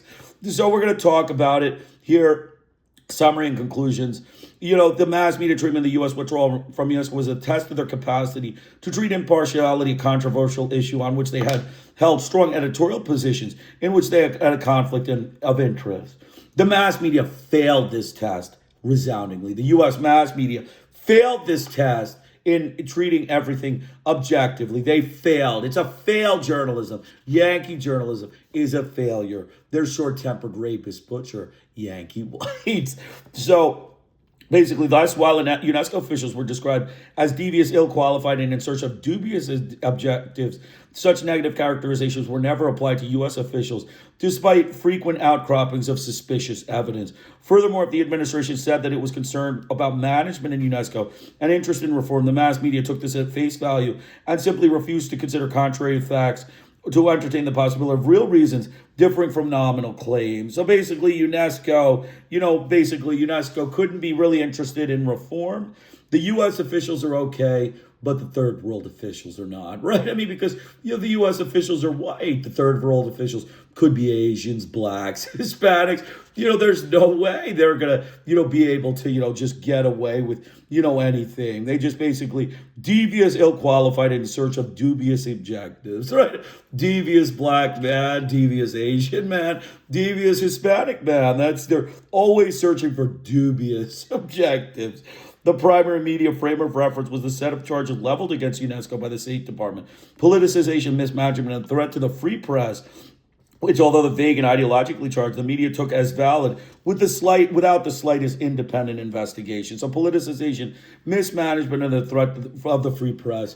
It didn't matter whether it was true or not. They just took it at face value. That's the way you do it. You just, whatever is alleged, it becomes the fact. Their perceived role was merely to elaborate on and illustrate these truths. Alternative ways of looking at the issues, such as that used by advocates of the NWSCO, were entirely ignored. Sources that yielded findings consistent with the basic premises and charges were used uncritically. Those that conflicted with them were used superficially or not at all. The context offered by the media was a mythical history of non-political UNESCO gone astray under the malign influence of third world radicals, right? The third world, blacks, Asians, and Hispanics, they went astray. They, just astray as soon as the Yankees lost their majority vote. This third world organization just went astray. The Soviet Union had an opportunistic and autocratic director general. Real history was not allowed to surface during the withdrawal period. So they went astray. So then why did the Washington join again, right? The Yankees need to be expelled from UNESCO. That's what it is. This scandalous, organization that, the Yankees said went astray. The third world went astray. They need to be expelled from UNESCO. The media accepted the ideologic language and frame of reference of the State Department, added their own quota of invidious language. They used strong language in describing Director General Mabao and UNESCO, contrast starkly with the language used to designate U.S. officials and institutions. That's because Mabao is black and the U.S. officials are white. So obviously, they're not going to use invidious language about a white man, right? I mean, that's a conflict of interest. The level of vituperation applied to Mabao and to UNESCO supports the view that UNESCO was the Grenada of the multinational organization, right? Just by seeing Director General Mabao, the black African, it's Grenada, right? I mean, it's the Grenada of multinational organizations. Reagan saw him as, a bunch of black people just trying to fleece America of their cash, and they just withdrew and they scandalized it. And then they went back again as if it's just okay to walk right back in and smile and say, now we're champions of black 37 years later. They need to be expelled from UNESCO. That's the fact. The level of vituperation. Okay, so headed by a black African with a third world majority, guilty of aid to the PLO, other national liberation movements, peace and disarmament studies, and the scene of debates over issues deemed threatening to Western communications and other transnational corporate interests, the relatively friendless organization was an ideal target for unconstrained propaganda assault. So because Mabao was black, because it was a third world majority organization, they gained the PLO. They were in favor of national liberation movements like Vietnam and, South America, Cuba, all of these national liberation movements. They were for peace and disarmament studies and the scenes of debate over issues deemed threatening to Western communications and other transnational corporate interests. The relatively friendless organization was an ideal target for unconstrained propaganda. So the Yankee propaganda is, it's just a group of violent journalists, hit and run journalism by the Yankee press. The UNESCO was a victim of propaganda.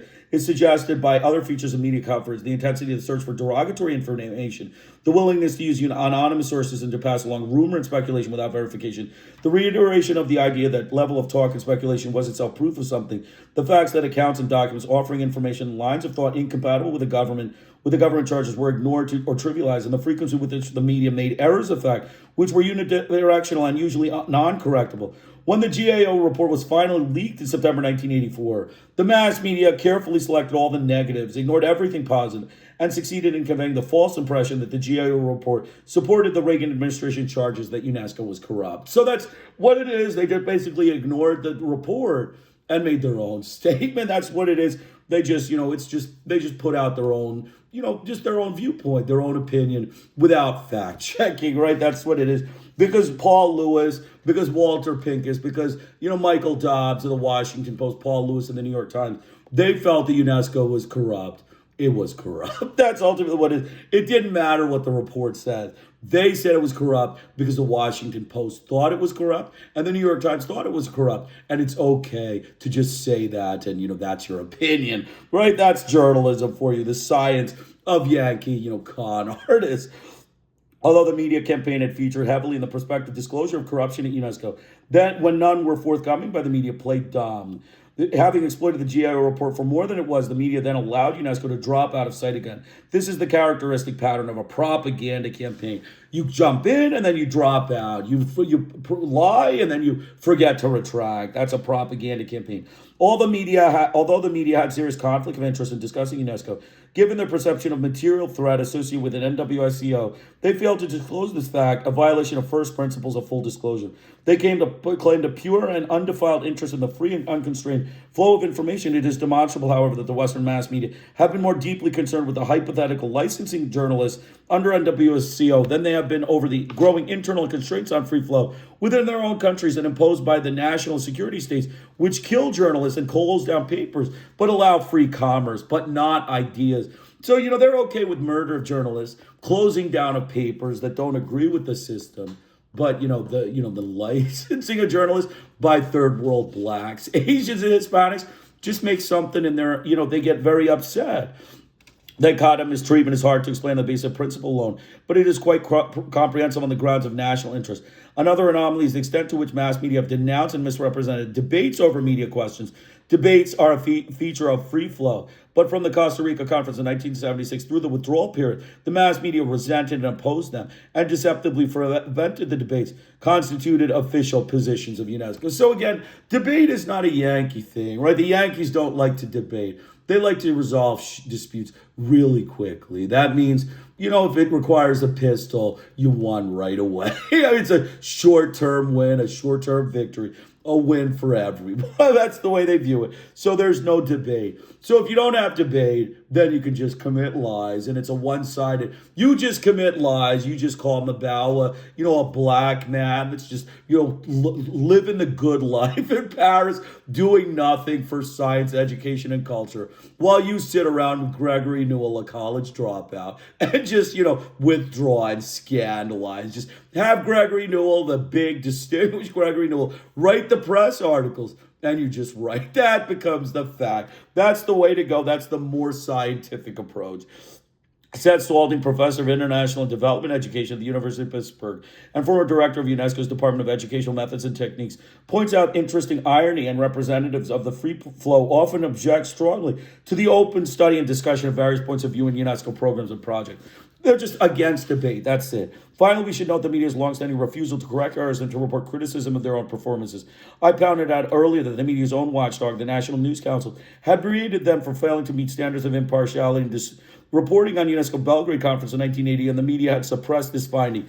In the present study, only mention of National News Council study occurred in one of our small sample of non-establishment articles. So suppression, basically the media's own watchdog, National News Council, berated them for failing to meet standards of impartiality in the UNESCO debate, but they suppressed the National News Council, their own watchdog. The media's failure in its presentation of the U.S. withdrawal continues a long tradition of extremely biased and self-serving coverage of UNESCO, as described in the early part of this study. So biased, self-serving Yankee journalism. It's all, just Yankee. Hit-and-run journalism, violent journalism, falsification, omission, fabrications, outright lies, blatant bias, suppression. That's Yankee journalism.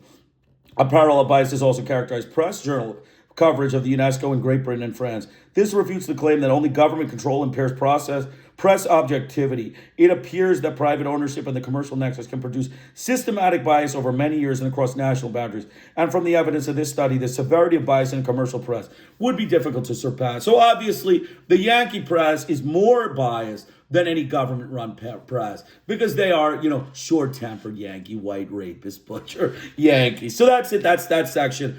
The United States needs to be expelled from UNESCO. Their post-UNESCO scandal, the behavior of their press with respect to UNESCO, their suppression of information, their defamatory campaign against Mabau and UNESCO as an organization, their defamatory campaign against the third world as a whole requires an expulsion of the United States from UNESCO. And I'm confident that it will happen. So continuing on, we're going to finish the book. Okay, we're going to finish the book. It's only like about 30, it's about 20-something pages. United States information policy, it has often been asserted, does not exist in the sense there is no single coherent policy formulation or site of such formulation or even a policy document. This assertion is correct. It is also true that there is no single government agency or division which is in disputable control or which has general responsibility for overall information policy. There are numerous sites in the federal bureaucracy where information issues are decided and policy determined. There are, for example, the Trade Division of the Department of Commerce, the information activities of the U.S. Information Agency, the vast communication systems and the activities of the military, the allocation of the radio spectrum by an intergovernmental unit, the Federal Communication Commission's domestic responsibilities, many of which have been eliminated or severely cut back in recent years, and numerous other government agencies with information policy responsibilities. There is, as well, within the dominant private sector, where enormous information activity proceeds daily and policies regarding it are made primarily by corporate private managements concerned with the market share and short-run profitability. In this seemingly near chaotic mix of fragmented government and uncoordinated private firm decision-making, it is not difficult to conclude that there is no actual information policy guiding the destiny of the economy. To further support this conclusion is supplied by the repeated demands expressed in the government and other circles for a national information policy. This plea has surfaced continuously since the 1950s. Yet, despite the messiness, the contradictions, the rivalries, and the already considerable and still growing problems in the information sphere, it would be a mistake to believe that basic and underlying direction was entirely absent from the United States information policy. This direction or focus, whatever its inconsistencies, has been to attend to the vital needs of transnational corporate business system and its ancillary functions. In the pursuit of these needs, the information policy followed by the United States since World War II days has been, in the large, to contain the worldwide changes from the war, the expansion of socialism, the growth of national independence movements. It has also been shaped to facilitate the other major outcome of the war. An emergence of 1945, the United States as the dominant political and economic military power in the world economy. But in response to these changes, U.S. policy moved along three main lines: the untiring effort devoted to penetrating the government echelons of new nations and influencing them to attach their nations to world market system if they were not already part of it, or if they were strengthening their ties to it, the protection and extension, wherever possible, American commercial media flows and products, and later along, and still more important, data flows of national enterprises, unrelenting anti-communism produced and circulated by every communication medium in every possible format, eventualized that frequently in that actual campaign of national destabilization. The communist threat was applied to nationalists as well as liberal reforming movements, including leaders of Mossadegh in Iran, Juan Bosch in the Dominica, Goulart in Brazil, Lumumba in Zaire, and each of whom was deposed by U.S. interventions. While the activities engaged the attention and energy of government and corporate policymakers alike, the focus of American academic research on communication issues provided the political decision makers with a rationale and recommendations with which to implement many of their aims. The limited number of principles and practices have guided them the main policy lines noted above over the last 40 years. First and foremost has been the doctrine of the free flow of information, which insists that no need or national need or purpose can justify interference with the prevailing flow of messages and imagery, wherever it's sourced and whatever its character of production. A separate but related doctrine is the claim of objectivity and neutrality of the information apparatus, especially its news and entertainment function, if it is secured by private ownership of the media. The corollary is that to extent a nation departs from privately owned, advertising-supported media system, it is on the road to tyranny. A logical consequence of this position is the steadfast opposition to and rejection of international codes or agreements that would endorse some degree of social accountability for the informational system in general and journalists in particular. Finally, there is utilization and promotion of new information technologies, satellite, computer, television, cable, as the preferred means of reducing communication inequalities between and inside nations. These doctrines and practices, in turn, have been supported by national diplomacy and sometimes forced, as well as by an excuse of monopoly control of communication facilities wherever and as far as possible. In general, a very close cooperation between the government and the private corporate media in the pursuit of these positions has also marked the last 4 decades. So again, we're going to just make a few comments after every section. In this seemingly near chaotic, mixed, fragmented government and uncoordinated private firm decision-making, it is not difficult to conclude that there is no actual information policy guiding the destiny of the economy. Basically, the destiny of the economy is not guided by any information policy. It's just made up. Yet, despite the messiness, the contradiction, the rivalries, and already considerable and still growing problems of the information sphere, it would be a mistake to believe that the basic and underlying direction was entirely absent from the United States information policy. The direction of focus, whatever its inconsistencies, has been to attend the vital needs of transnational corporate business system and its ancillary functions. So everything is run by business. The Yankees run everything by business. And the businesses are fraud, white Yankees, short-tempered white Yankees. So that's why it becomes fraud. The communist threat was applied to the nationalists as well as liberalist movements and leaders, including Mossadegh in Iran, Juan Bosch in the Dominica, Goulart in Brazil, and Lumumba in Zaire, each of whom was deposed by U.S. intervention. So these are all U.S. interventions deposing leaders. First and foremost, a limited number of principles and practice have guided the main policy lines. First and foremost has been the doctrine of free flow of information, which insists that no need or national purpose can justify interference with the prevailing flow of messages and imagery, whatever the source and whatever its character. Okay, in addition, the corollary is that the extent of nation departs from a privately owned, advertising-supported media system is on the road to tyranny. So the Yankees, everything is tyranny if it's not Yankee style. The United States needs to be expelled from Unesco. That's the bottom line. So basically, a logical consequence is the steadfast opposition to and rejection of international codes or agreements that would endorse some degree of social accountability for the information system in general and journalists in particular. These doctrines and practices, in turn, have been supported by national democracy and sometimes force, as well as by exercise of monopoly control of communication facilities wherever and as far as possible. Basically, monopoly control, the Yankees. U.S. dominance in the early post-war years. Unlike the English, who claimed to have acquired an empire in the 18th and 19th centuries by inadvertence, there still exist those who describe the innocence and surprise of U.S. leaders at contemplating their commanding position and dominance over global affairs evident in 1945.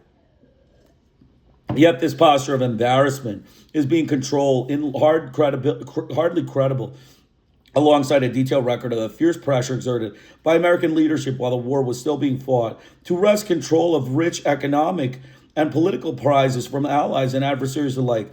In short, the war, and brief as it was, early post-war period, saw unparalleled U.S. power consciously deployed internationally, as well as continued efforts to extend the boundaries of that power. The information sphere, no less than the dominant of trade, industry, and finance, insisted on doctrines and pursued initiatives on behalf of their global advantage. Beyond the primary need of winning a war, one other question absorbed the energies of the national leadership during the war years. This was the question of what the United States would place in world affairs would be after the war was over. Thinking about and planning for peace took many directions, but whatever the specific interest area, essentially two fundamentally opposing options for relating to the post-war situation were available to the American planners and decision makers. One was full cooperation with the international community, however different that relationship might be in its specificity for countries with unlike social systems. The other option, also able to be pursued in a multitude of ways, was the quest for domination, the aggrandizement of American economic and political power exercised internationally. The alternatives were especially evident and stark in the information sector. In the sphere, this decision-taking matched those made in the more familiar and more widely publicized field of economics and finance. but the informational actions were less transparent because of the special attribute characteristic of any informational apparatus. Sharing many features with other economic and industrial activities, the information communication sector possesses an additional unique quality. It controls the definition and presentation of itself, and thereby is relatively vulnerable to critics and criticism. For this reason, the course followed by information policy in the United States in the post-war period is more dense and difficult to disentangle than the more straightforward pursuit of economic privilege and power. The Hutchins Commission on Freedom of the Press. Just read that section for yourself. There's no real comments there. The United States needs to be expelled from Unesco. That's my comment for that section. The Hutchins Commission on Freedom of the Press, the cooperative action. Still the same two options exist in the international sphere, the cooperative and the dominating. The cooperative path, never seriously considered, was formulated by the staff of the Hutchins Commission on Freedom of the Press. The concept of the commission was discussed in 1942, and it was established in 1944 with a grant from Henry Luce, founder of Time Incorporated. The commission, in its own words, was created to consider freedom, functions, and responsibilities of the major agencies of mass communication in our time: newspapers, radio, motion pictures, news gathering media, magazines, and books. In retrospect, the creation on the Commission of the Freedom of the Press was a brilliant initiative, prescient of the enormously enhanced role of information in the years to come.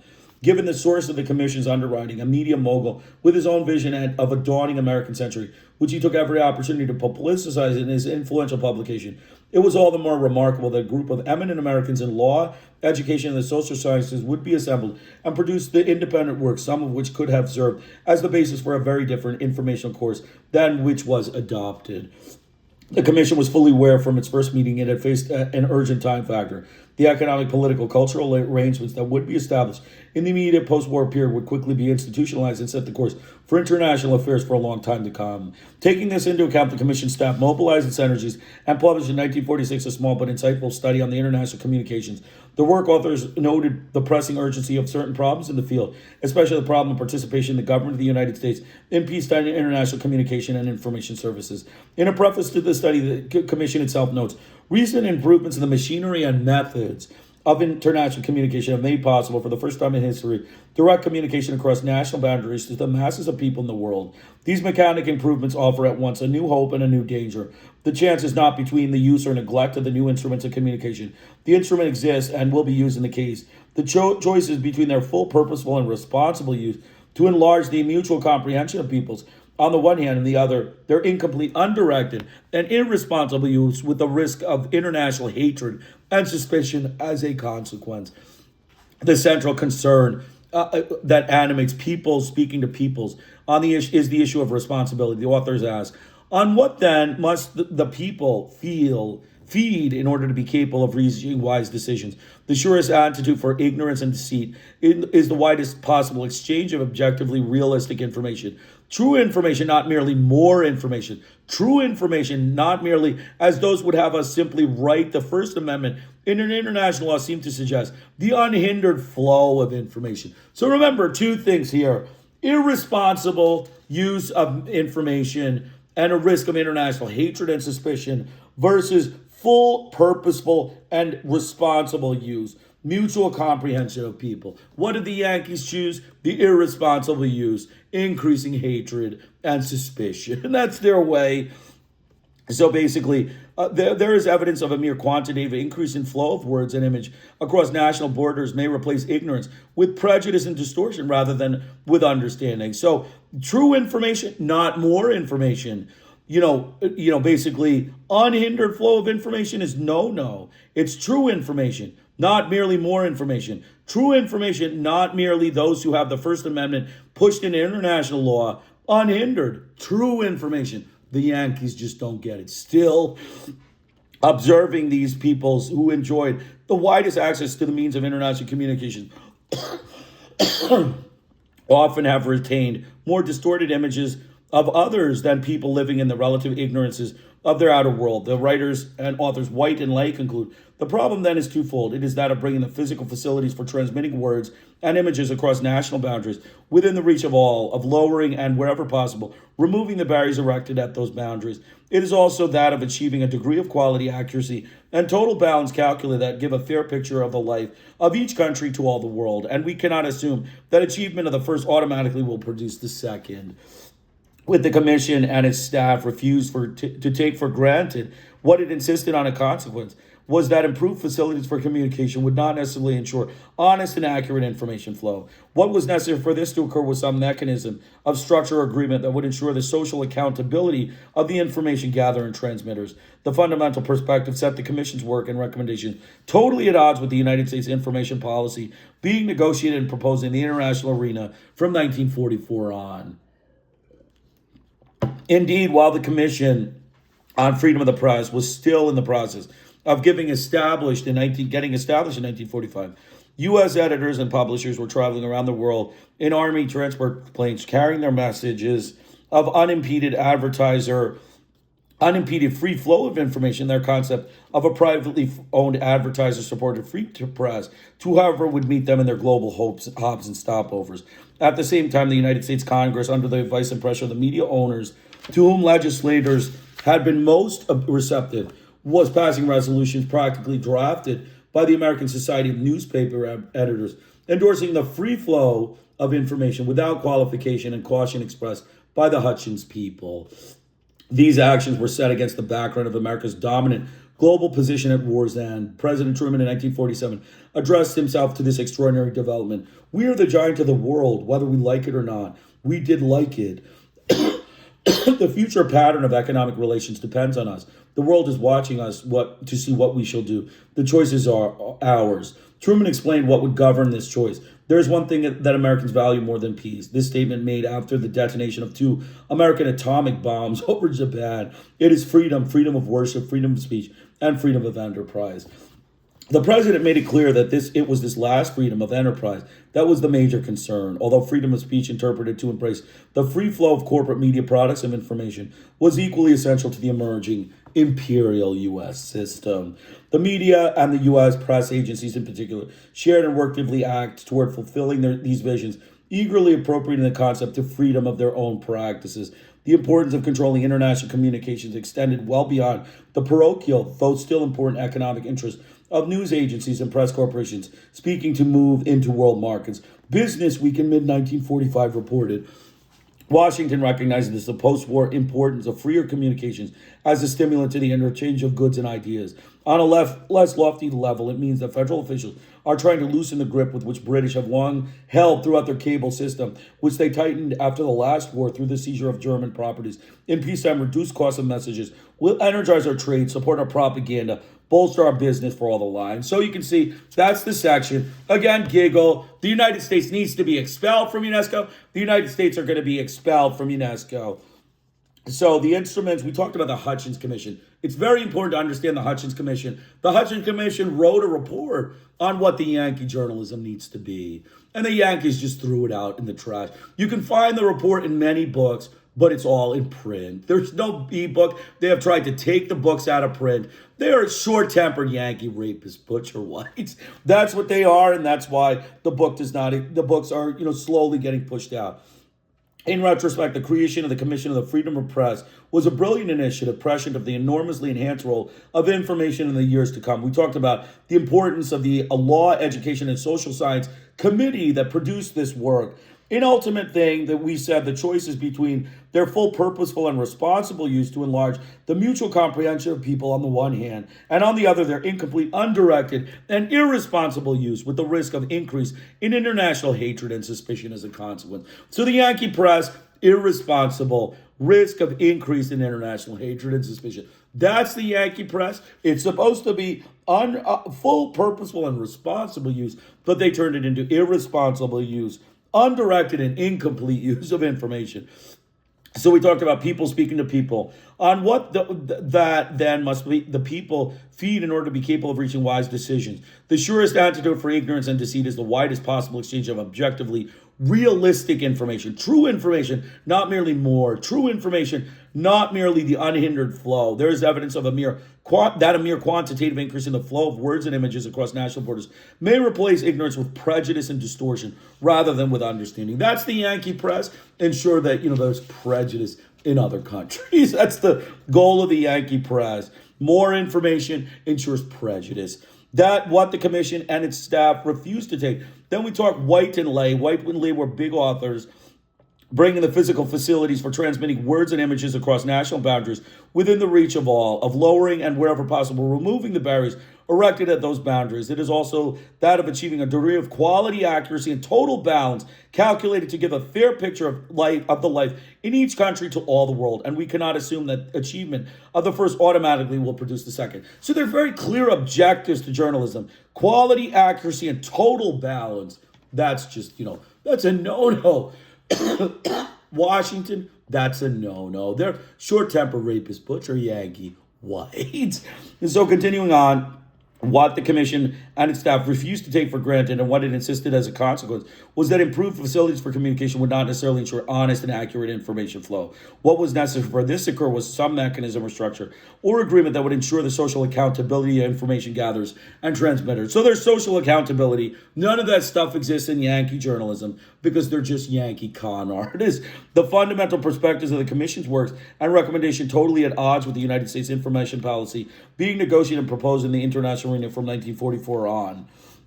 The U.S. Congress, under the advice of pressure from the media owners, basically they all rejected the Hutchins Commission report because they wanted more, resolutions practically drafted the American Society of Newspaper Editors, endorsing the free flow of information without qualification expressed by the Hutchins people, right? So they didn't worry at all. The Congress, the bipartisan Congress, didn't worry at all about, free flow, but unhindered. They worried only about free flow. They didn't worry about the Hutchins report. True information, not more information. True information, not, unhindered flow of information. Creating prejudice was the goal of the Yankee Congress. The president made it clear that the last freedom of enterprise was the major concern, although freedom of press interpreted to embrace the free flow of corporate media and products was equally essential to the emerging imperial system. So again, a lot of this is based on imperialism. The media and the U.S. press agencies in particular shared and worked actively toward fulfilling these visions, equally appropriating the concept to the freedom of their own practices. We say in peacetime, reduced costs of messages will energize our trade, support, and propaganda, bolster business for all lines. That's Business Week. Propaganda, that's the Yankee press. The Western doctrines and free flow and a free press. The Yankees need to be expelled from Unesco. The United States needs an expulsion. Journalistically phrased, perhaps, but right on target, free communications became the free flow of information that the doctrine has been, without exception or qualification, the central pillar of American international information policy, though not practiced with respect to its own actions for more than 4 decades. It remains so to this day. What accounts for the enormous importance conferred on free flow by U.S. leaders? It is the value that it skillfully and seamlessly blends corporate advantage, media domination, and yearnings to people everywhere for contact and full expression. And at the same time, it confers an enormous propaganda advantage on its advocates. Coming at the end of a ferocious and devastating war in which the fascists elevated physical coercion and the suppression of human thought to barbaric levels of state policy, the proclamation of a free flow of information principle received widespread popular approval in Europe especially, but elsewhere as well. What free flow meant in practice is another matter entirely. To understand its actual significance requires attention to concept and process, relationships generally given to the short shrift in popular media. The late Finnish president Urho Kekkonen in 1973 undertook this planetary task. Could it be asked that the prophets who preach unhindered communication are not concerned with equality between nations, but are on the side of stronger and wealthier? More and more it can be seen that a more liberalistic freedom of communication is not an everyday reality and neutral ideal, but in a way in which an enterprise with many resources at its disposal has greater opportunities than weaker brethren to make its own hegemony accepted. The Finnish president, Urho Kekkonen, basically, you have more money, you have more, freedom, liberalistic freedom, and then you can, keep the weak, hegemonized. President Kekkonen was too discreet to inquire who had as many informational general resources at its disposal in 1945, as did the U.S. media companies and the U.S. government. There were additional advantages to the advocacy of the free flow doctrine for the post-war expansionist policy of U.S. economic and media interests. Economies not organized on their private ownership of basic goods and service facilities and not accepting of an advertising supported privately owned media was declared by the guardians of the free flow doctrine to be automatically outside the boundaries of freedom. A clamorous and unrelenting campaign still being waged was undertaken against the non-market societies, branding them unfree and There are people deprived of reliable news of and information. Again, the Yankees depriving people of news and information. National information policies in the ex-colonial nations of Asia and Africa to channel the attention and the energies of the people to the enormous tasks they faced were deemed as well coercive and damaging to human freedom by Western critics. Yet these countries, with their harsh legacy of colonialism, exhausted economies, financial bankruptcy, absence of skilled cadres, widespread illiteracy, desperate health, food and housing needs face unique and overwhelming tasks. To the extent that the media in these countries followed Western marketing practices, they became the conduits of consumerism, creating demand for products and services that could be afforded only by a small middle and upper class income stratum. A divided society and a distorted economy would be the inevitable outcome. The information system in these countries, more often than not, intentionally was enlisted as an active force in meeting these urgent needs. The Western media, integrally part of the market economy, wherever they operated, insisted on their objectivity and value and neutrality, were implacably hostile to straightforward national involvement, the mass media systems of the rest of the world. Western definitions of press freedom could not and would not include media responsible to other than private ownership principles. Relatedly and noteworthy that U.S. information policy resisted bitterly and successfully any effort from any quarter to establish standards for true, honest, and socially useful information along the lines recommended by the Hutchins Commission. It is noteworthy that U.S. information policy resisted any truth, honesty, and social usefulness. The assumption at all times was that the Western information was free and reliable, and by their own definition, socialist or national development information could not be taken at face value. In the 40 years that followed, the Western media's self-serving description of itself as a free, in contrast to the control or enslaved media elsewhere, has constituted the kernel of Western ideological position.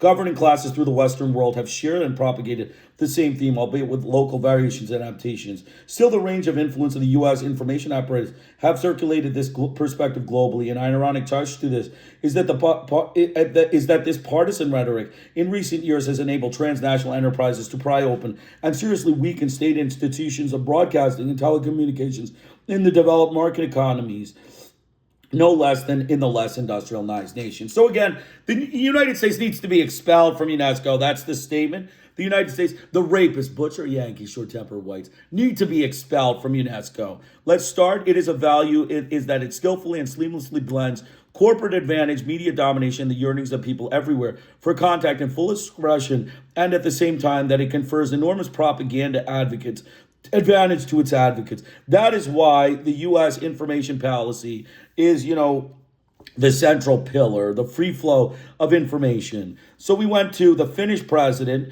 right? The Finnish president made a statement. More and more it can be said that a mere liberalistic freedom of communication is not an everyday reality, a neutral ideal, but a way in which the enterprise with many resources at its disposal had greater opportunities than weaker brethren to make their hegemony accepted. President Kekkonen was too discreet to inquire who had as many informational and general resources at its disposal in 1945 as did the U.S. media companies and the U.S. government. So the President Kekkonen of Finland was referring to the U.S. media and the U.S. government as making a hegemony against the third world. A clamorous and unrelenting campaign was still being waged, was undertaken against the non-market societies, branding them unfree and their people deprived of reliable news and information. Again, the Yankees deprived everyone of reliable news and information, and then they say they're, not free. That's the Yankees. They're short-tempered, rapist, butcher, Yankee whites. National information policies in the ex-colonial nations of Asia and Africa to channel the attention and the energies of the people to the enormous fast they taste were deemed as well coercive and damaging to human freedom by Western critics. Yet these countries, with their harsh legacy of colonialism, exhausted economies, financial bankruptcy, absence of skilled cadres, widespread illiteracy, desperate health, food and housing needs, face unique and overwhelming challenges. A divided society and distorted economy would be the inevitable outcome because they followed the tactics of the Western marketing practices of conduits of consumerism. All right. So basically, relatedly, it is noteworthy that U.S. information policy resisted bitterly and successfully any effort from any quarter to establish standards for true, honest, and socially useful information along the lines recommended by the Hutchins Committee. The assumption at all times was that the Western information was free and reliable, and by their own definition, social or nationalist development information could not be taken at face value. So they rejected the Hutchins Commission report and said they want just free and reliable. They don't want free and reliable information. That's for socialist countries, they just want free flow. Basically, they rejected true, honest, and socially useful information. That's because they're short-tempered Yankee whites. They want to, it's for imperialism. We talked about that. In the 40 years that followed, the Western media's self-serving description of itself as free, in contrast to the controlled or enslaved media elsewhere, has constituted the kernel of Western ideologic position. Governing classes throughout the Western world have shared and propagated the same theme, albeit with local adaptations and variations. The range of influence of U.S. information apparatus has circulated this perspective globally. An ironic touch is that the partisan rhetoric in recent years has enabled transnational enterprises to pry open or seriously weaken third world broadcasting and telecommunications networks. The heyday of free flow and the emergence of new nations. In the 1950s and early 1960s, you saw the free flow doctrine implemented globally with massive media flows moving from Western centers, mostly New York, Hollywood, London, to peoples around and nations around the world. In international organizations, free flow doctrine prevailed. Western communication studies and methodologies were accepted, generally uncritical in the international arena. Unesco was churned out reams of paper by scholars who took the free flow as a guarantee and guide of universal improvement. So again, the Yankees need to be expelled from Unesco. That's our statement. While Western information cultural policy seemed triumphant in this period, other developments were changing the basic contours of the international community and eventually would call into question Western information predominance. The breakdown of the formal colonial system after the war, the many national struggles against the restoration of colonialism in this period, and the reemergence and the emergence in a few decades of more than 100 new nations transformed the world state system and inevitably relations between nations as well. Consequently, the concerns that preoccupied and motivated the new nations and their leaders, though hardly given attention, much less satisfaction by the privileged industrial societies, all the same, eventually forced their way into international agendas. The information of non-aligned movement in 1961 by leaders of 25 of the newly independent nations marked the beginning of a continuing effort by new states of Africa and Asia and the Latin American countries whose economic independence remained to be achieved to change the structures and rules of the international information order. Focusing initially on the economic disabilities imposed on them, it soon became evident that economic independence, or at least improvement, was inconceivable without parallel and far-reaching information and cultural change. The inseparability of economic and informational power and the latter's reinforcement of the former increasingly were manifest to the other countries affected. The entire character was that constituted as what constituted economic improvement and is defined by the Western media, the source of continuous and pervasive inculcation of new consumer tastes and criteria. However irrelevant or unrealistic or injurious to the achievement of the satisfaction of elemental need, food, health, shelter, community well-being, the individual acquisitive, self-preoccupied accumulation of goods and services are the daily instruction of U.S. film and television. At the political level, corporate control of the information apparatus provides Western audiences with distorted representations of poor world leaders and their policies who are not acceptable to the transnational corporate order. Daniel Ortega's Sandinista leader is presented as a thug in designer glasses. Gaddafi is described as a monomaniacal womanizer. Decades ago, Iran Mossadegh was portrayed by the media as an emotionally unstable, weeping incompetent. Such presentations supply the popular basis for interventions that may be mounted whenever Western leadership feels it desirable. So the Yankees, whenever they want to, they just, propaganda. They do a witch hunt, a Yankee witch hunt, a political witch hunt based on their bias, their racist Yankee, short-tempered white bias. Control of information is also utilized to cultivate dissatisfaction and inability in countries pursuing programs unattractive to transnational interests. The destabilization activities employed against, for example, Chile, Libya, Nicaragua, and Cuba have been no less informational than economic or military. In many instances, local media either are scorned by foreign capital and intelligence funds or their owners share perspectives and follow the general lines of national capital. The formation of the non-aligned movement and its rapid growth and expanded activity thereafter could not fail in tone and character of the discussions and programs of the major international organizations established at the end of the war. The United Nations and its affiliated bodies, especially UNESCO, with the scores of new nation members, began to approach universality they were intended to originally achieve. Their new Asian African constituencies not unexpectedly had different objectives, agendas than did the club and small circle of supportive states that had dominated these organizations up to that time. From the late 1960s, the new situation emerged. The paramount issue was gross unequal access to and distribution of economic resources between people and nations. We joined with informational inequalities. UNESCO pressed at it by its new membership, at first timidly and tentatively, began to question the alleged benefit from the free flow of information. More active still, the non-aligned movement and their leaders gave greater weight to the cultural informational domination in a series of meetings beginning in Algiers in 1973 and after in Lima, in Tunis, New Delhi, and Colombo in 1975 and 1976. So again, the Yankees need to be expelled from UNESCO. You can read a few of the statements, basically Western audiences, basically international, we talked about Ortega, Gaddafi, and, Mossadegh, their portrayal by the Western media. Basically all of UNESCO. We talked about UNESCO. So the call for international order, a new international information order, issuing from these many sessions inside and outside the United Nations system, and embodied with numerous reports, studies, and resolutions and recommendations, there emerged what was to be known as the demand for a new international information order, later and more generally referred to as the New World Information and Communication Order, NWICO. Though it never took the form of a single all-encompassing and approved general declaration or document. The demand was present on an assessment of the prevailing world information system that found it gravely out of balance. Paraphrasing an Indian appraisal made in New Delhi in 1976, most countries were seen to be passive recipients of information disseminated from a few highly concentrated centers. The majority of nations victimized by these conditions were, at the same time, many are misrepresented by their actions to others and unable to learn about conditions elsewhere, other than through the channels of dominant communicating power. What general principles would a new international order espouse, and what would the principles have achieved? The principles were few and simple. First and foremost is the full recognition of a principle of national sovereignty, which, when applied to information, insists that each nation has the right to determine what information comes in and what goes out. In the implementation of this cardinal rule, other needs become apparent. Information flow should be not one-directional. All nations should have equal access to all sources of information and participate equally in the control over and use of international transmission channels. Taken together, these points would mean that the reduction of monopoly power of existing transnational media. These media would be compelled to yield some of their prevailing authority to new national systems and structures, national news agencies and national telecommunications agencies. Additionally, the genuine exercise of national sovereignty made it certain that many societies would reject, in part or wholly, the commercialized message and programming that constitute a major portion of Western, especially American programming. In sum, a new international information order, if it met these criteria even partially, would constitute a serious diminution in the influence of the existing transnational corporate information system.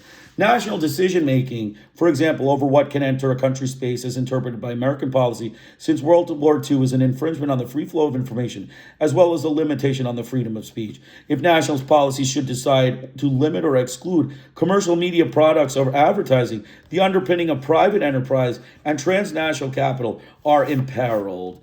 So it's all cash. It's white Yankee, short-tempered, cash. These are not marginal concerns, though many of the U.S. objections to and criticism of the new international information order emphasize the danger of state-controlled information and the licensing of journalists. The basic, if unstated, opposition derived from the limitations of the new proposed order might impose on the operation and practices of the global business and military intelligence, currently governed almost exclusively by market factors or the raw power of the U.S. military machine. Contrary to the impression conveyed by the Western media, the demand for NIIO, that's the new international information order, can be viewed as an entirely legitimate effort to broaden and democratize the flow of international communications. It called for additional media voices. It called for additional media voices to be heard and for new transmission channels to be established. It was actually an expansive rather than a restrictive initiative, though the Western reaction almost unanimously presented the NIIO as a narrowing information choice. In fact, few of the African, Asian, and Latin American leaders involved in the discussion of a new order saw it as an instrument to close down Western communication facilities and information flows. Most often, the sentiment was for more media, not fewer. What did concern the leaders of the ex-colonial nations was the preemption of their information and cultural space by external media monopolies and the consequent erasure of national identity and indigenous creativity. Right? The Yankees love to, basically informational, exertional media, erase in international third world creativity. That's the Yankees. Still, there was no escaping the conclusion that the U.S. and Western media managers and owners quickly grasped it, that however expansive the larger slice of information field going to the new nations would inevitably mean smaller domains of the transnational, and more worrisome still, the underlying principles and practices of a non-commercial global informational enterprise in the long run could endanger the survival of a commercial system and sooner or later curtail its near freedom of total maneuver. So let's just make a few comments here. The Yankees need to be expelled from UNESCO. Basically, the principles were a few of the new world. So remember the two words, New World Information and Communications Order, NWICO, and the New World Information Order, NIIO, the New International Information Order. The principles were few and simple. First and foremost, in the full recognition of the principle of national sovereignty, which when applied to information, insists that each nation has a right to determine what information comes in and goes out. In the implementation of this cardinal rule, other needs become apparent. Information flow should not be one-directional. All nations should have equal access to all sources of information and participate equally in the control over and use of international transmission channels. Taken together, these points would mean that the reduction of monopoly power of existing transnational media, these media would be compelled to yield some of the prevailing authority to new national systems and structures, national news agencies and national telecommunications agencies.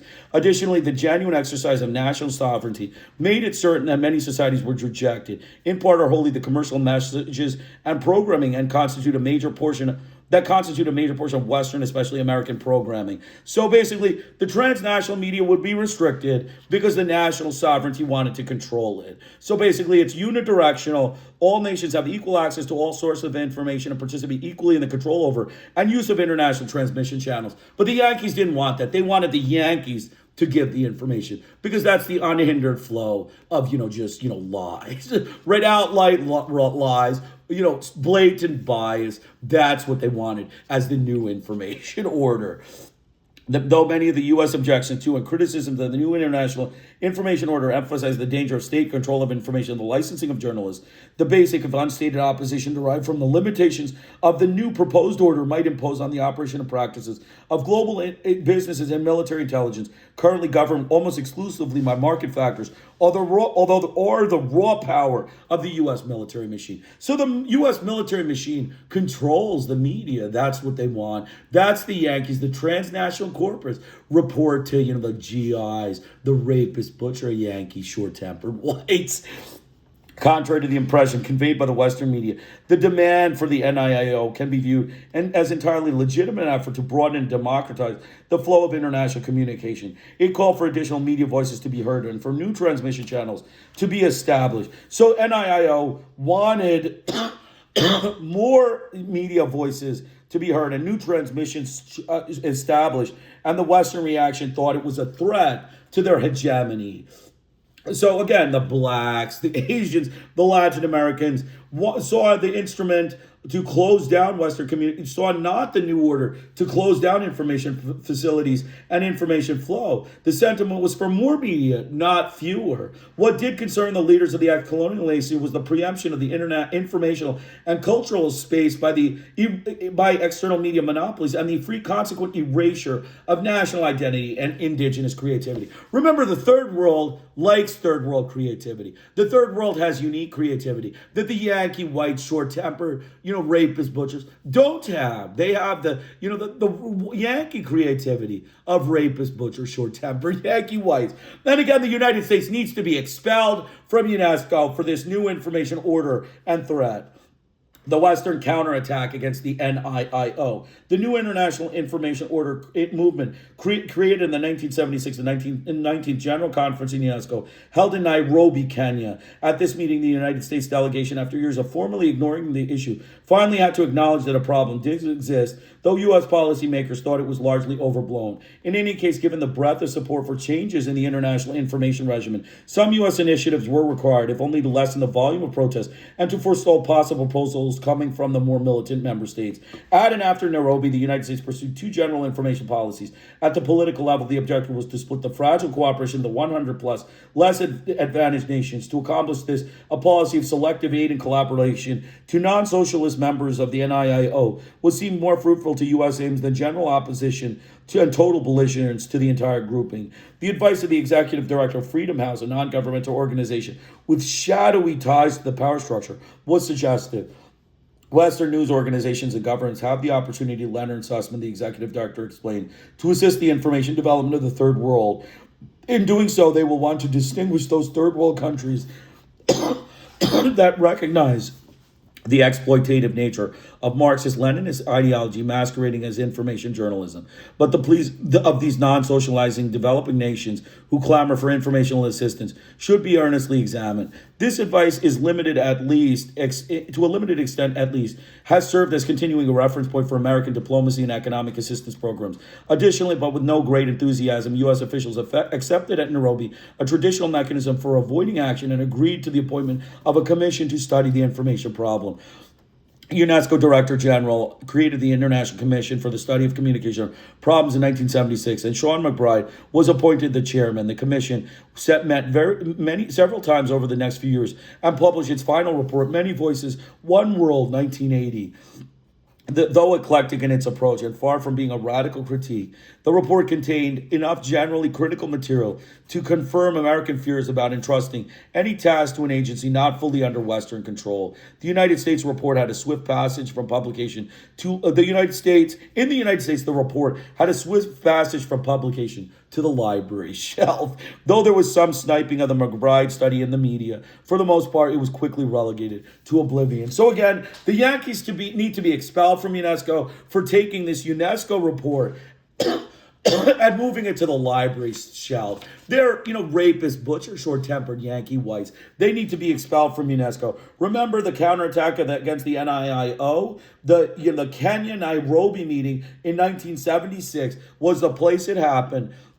And, you had like shadowy organizations, American diplomacy, basically America's blatant lies, hit and run journalism, violent journalism, bias, blatant bias, outright lies propagated to the third world. That's what they wanted. The technology gambit, beyond the great general political effort to disengage some of the less convinced supporters of the NIIO and participating in the deliberation of the McBride Commission, there was yet another U.S. response to the poor world's push for a new international information order. This was the promise of technology, the alleged benefits of the new electronic instrumentation to countries whose total situation was deplorable. The technology gamut was, and it remains, in the most effective U.S. initiative in retaining global influence, if not hegemony, in the information sphere. The high technology solution to social problems did not debut in the mid-1970s. It has been a recurrent theme in Western and U.S. development. Applying it to international communications, however, gave it a new and modern twist to the specific grievances of the majority of the world's nations over the information flow imbalances and inequality in facilities and general cultural dependence. It was asserted by its proponents that high tech would eliminate rapidly old age gaps and differentials between the economies. Better yet, the new instrumentation, according to the same enthusiasts, would enable still to industrialize societies to pass over entirely. Leapfrog is the favorite expression, the industrializing process that marked Western development. Beyond the self-serving impact of this prescription to the interests of Western technology producers, the extent of its acceptance among the Asian, African, and Latin American nations measured the degree to which their dependency was being extended and deepened far into this future. There is more than sufficient evidence on the hand that demonstrates how the information technology, the infrastructure of the communication revolution, have supplied enormous maneuverability to capital and transnational corporate systems worldwide. If one element can be given primacy in the growth of this system, it is the unrivaled mobility of capital provided the computer and the satellite, i.e. telecommunications. So again, the short-tempered Yankee butcher rapist whites.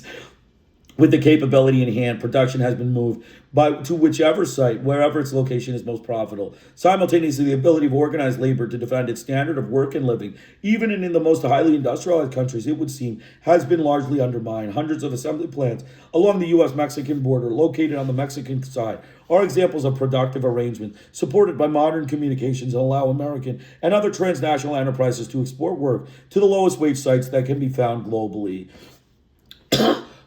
Besides providing greatly enhanced power to transnational capital, the new information technologies enable the United States military and intelligence structures to monitor global, to say nothing of domestic communications, subject the world land and seascape to surveillance, and patrol the ocean and air lanes of all continents. The activities are devoted to maintaining the world sphere of transnational capital intact and hectoring incessantly those regions of the world outside the domain of private enterprise capital. Computerization since the end of World War II and communication satellites since the appearance of the early 1960s have been sources of strength and boundless hope to the managers of the worldwide business system. In 1966, for example, testifying before a congressional committee, George McBundy, former chief aide to President Kennedy and one-time president of the Ford Foundation, acknowledged that I was myself a part of the executive branch during the period which led up to the establishment of ComSat, the Communication Satellite Corporation created to cooperate the first commercial satellite communications. I do clearly remember what the record fully confirmed, that ComSat was established for the purpose of taking and holding a position of leadership for the United States in the field of international global commercial satellite service.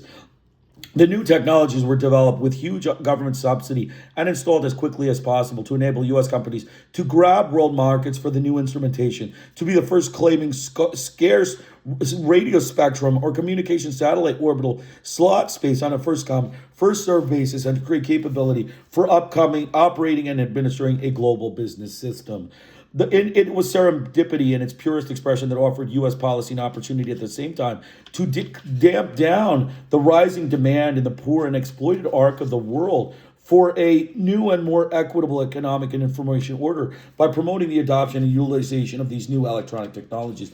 With one initiative, to the extent that it succeeded, the U.S. business system would secure world markets with its high-tech products and services, bind more closely than ever to its worldwide commercial system the bulky nations of Africa, Asia, and Latin America, and neatest of all, in ideologic sense, convince the poor world that it was embarking on a course of economic improvement and national autonomy. All these benefits to the transnational corporate order might be derived by persuading the least advantaged states to install and hook into the new electronic networks.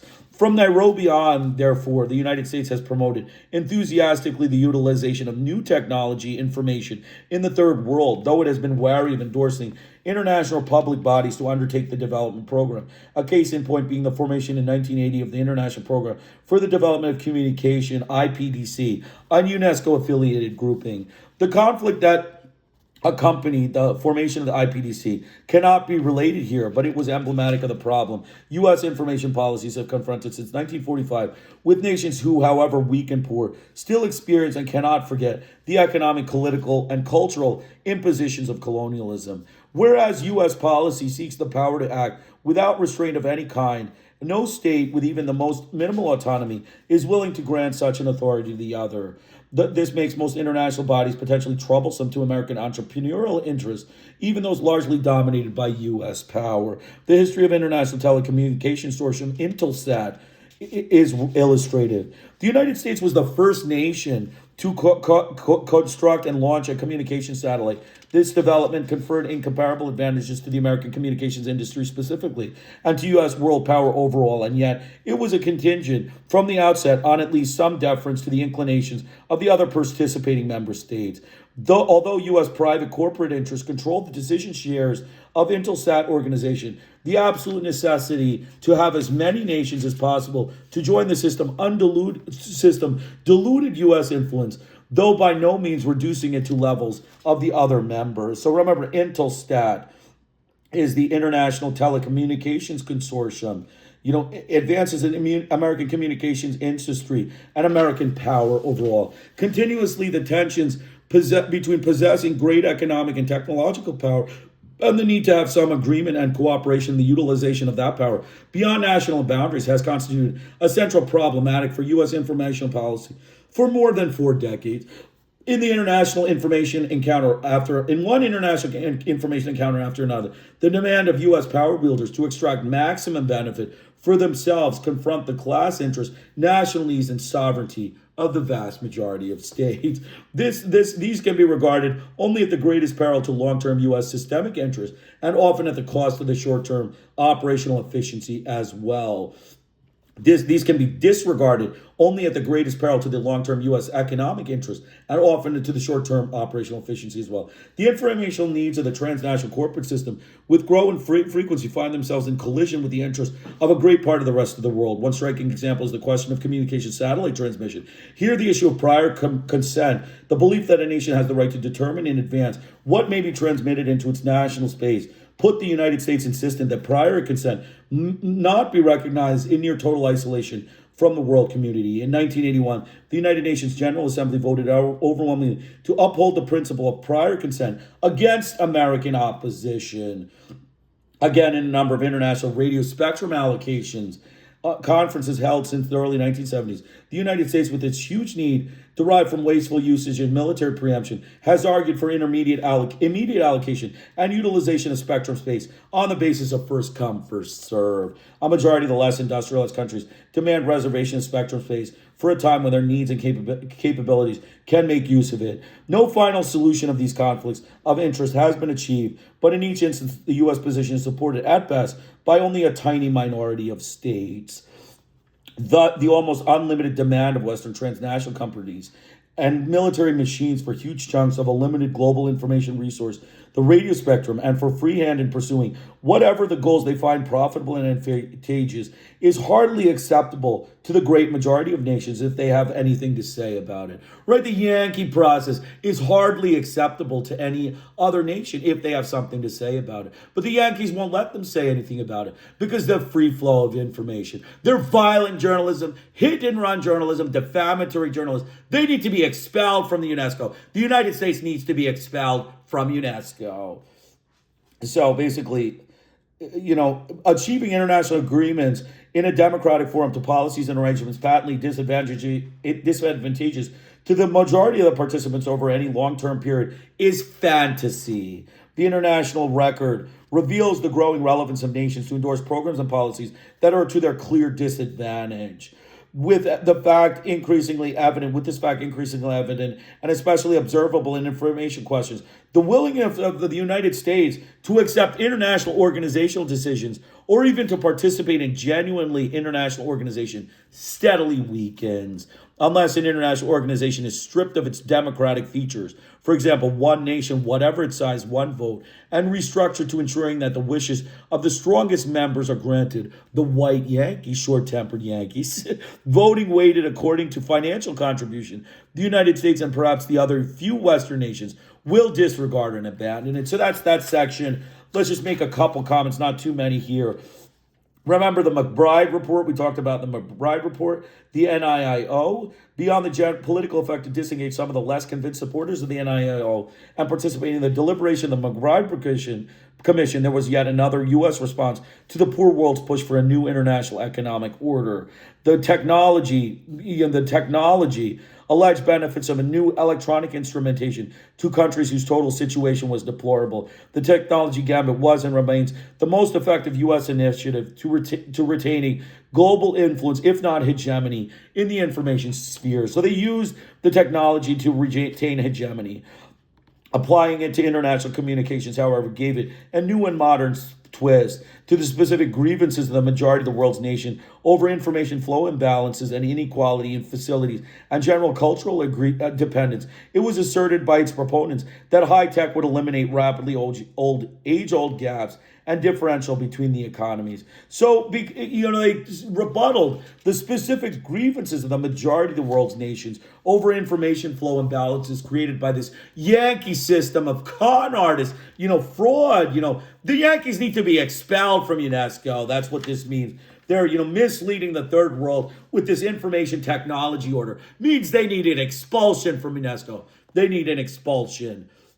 Beyond the self-serving aspect of this prescription to the interests of Western technology producers, the extent of its acceptance among the Asian, African, and Latin American nations measured the degree to which their dependency was being extended and deepened far into the future. There is more than sufficient evidence on hand to demonstrate how the information technologies, the infrastructure, the communication revolution have supplied enormous maneuverability to capital and transnational corporate system worldwide. If one element can give given primacy to the growth of the system, it is the unrivaled mobility of capital provided by the computer and the satellite, i.e. telecommunications. So again, it's for the Yankees cash. That's ultimately what it is. That's their information order. Fraudulent information to enrich the Yankee short-tempered whites wallets.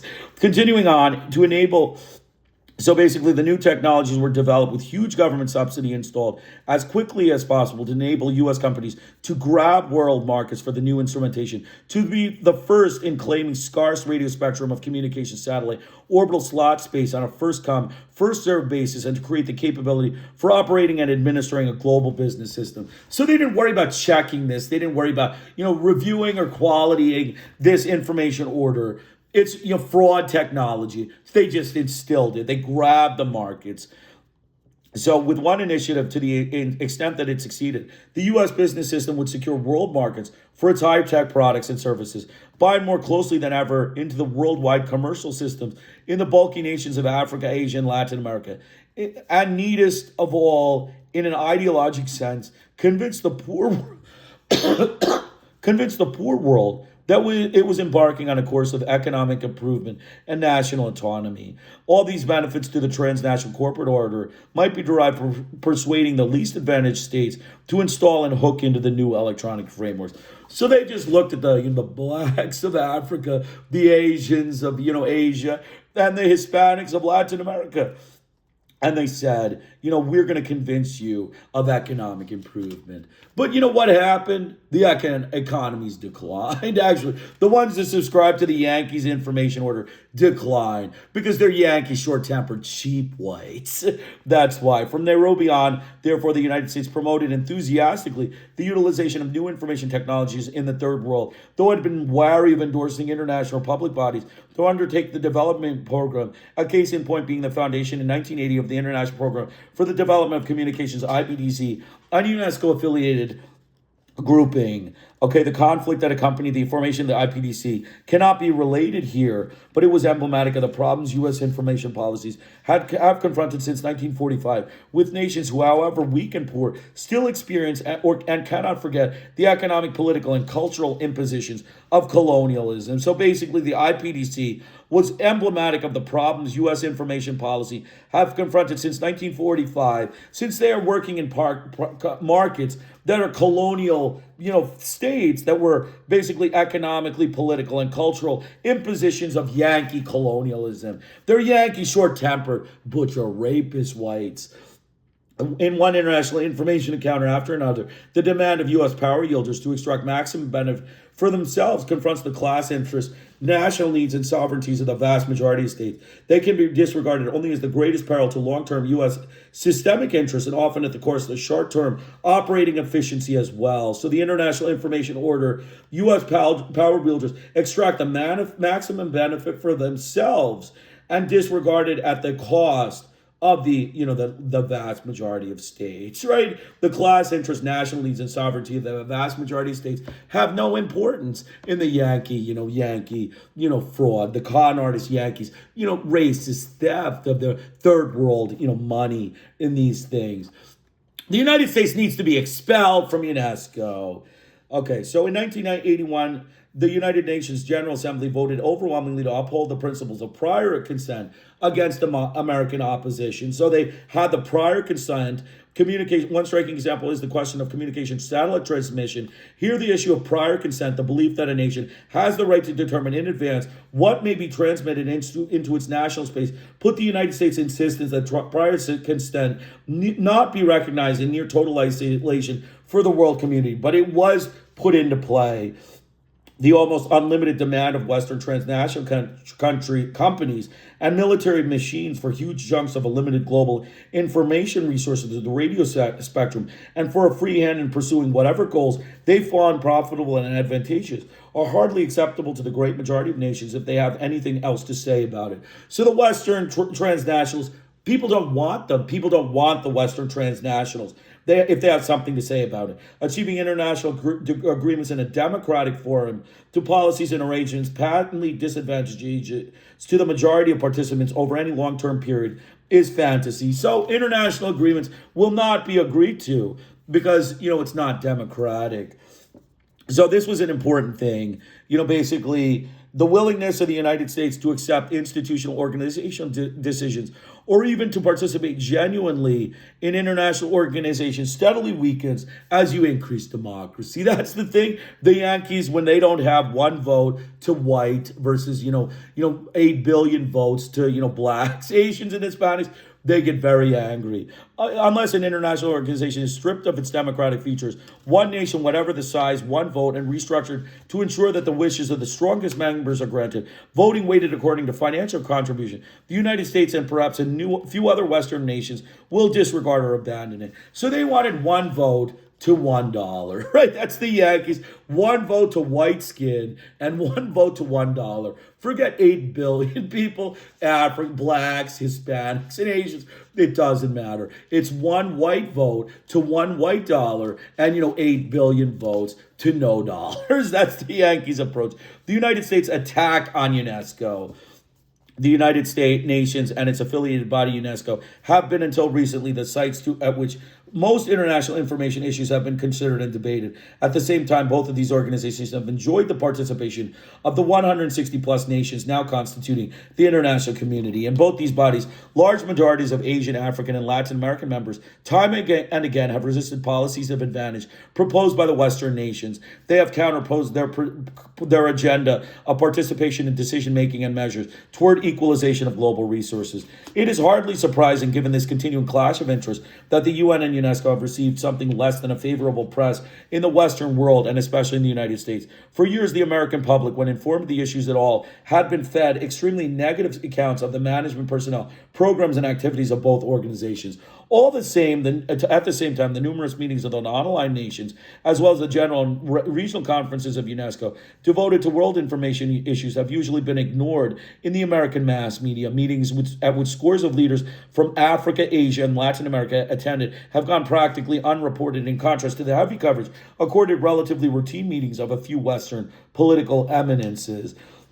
In the exceptional case when a UNESCO meeting is given attention in the U.S. press, invariably it is to report measures that are interpreted by the media as threatening to their own criteria of a free press. Licensing of journalists, for example, has been one of the favorite targets of hostile U.S. commentary. Never actually proposed at UNESCO and certainly never approved this policy. The fact that a position paper had recommended it was proof enough that the media will activate it to wage a decade-long crusade against UNESCO for its willingness to accept state control over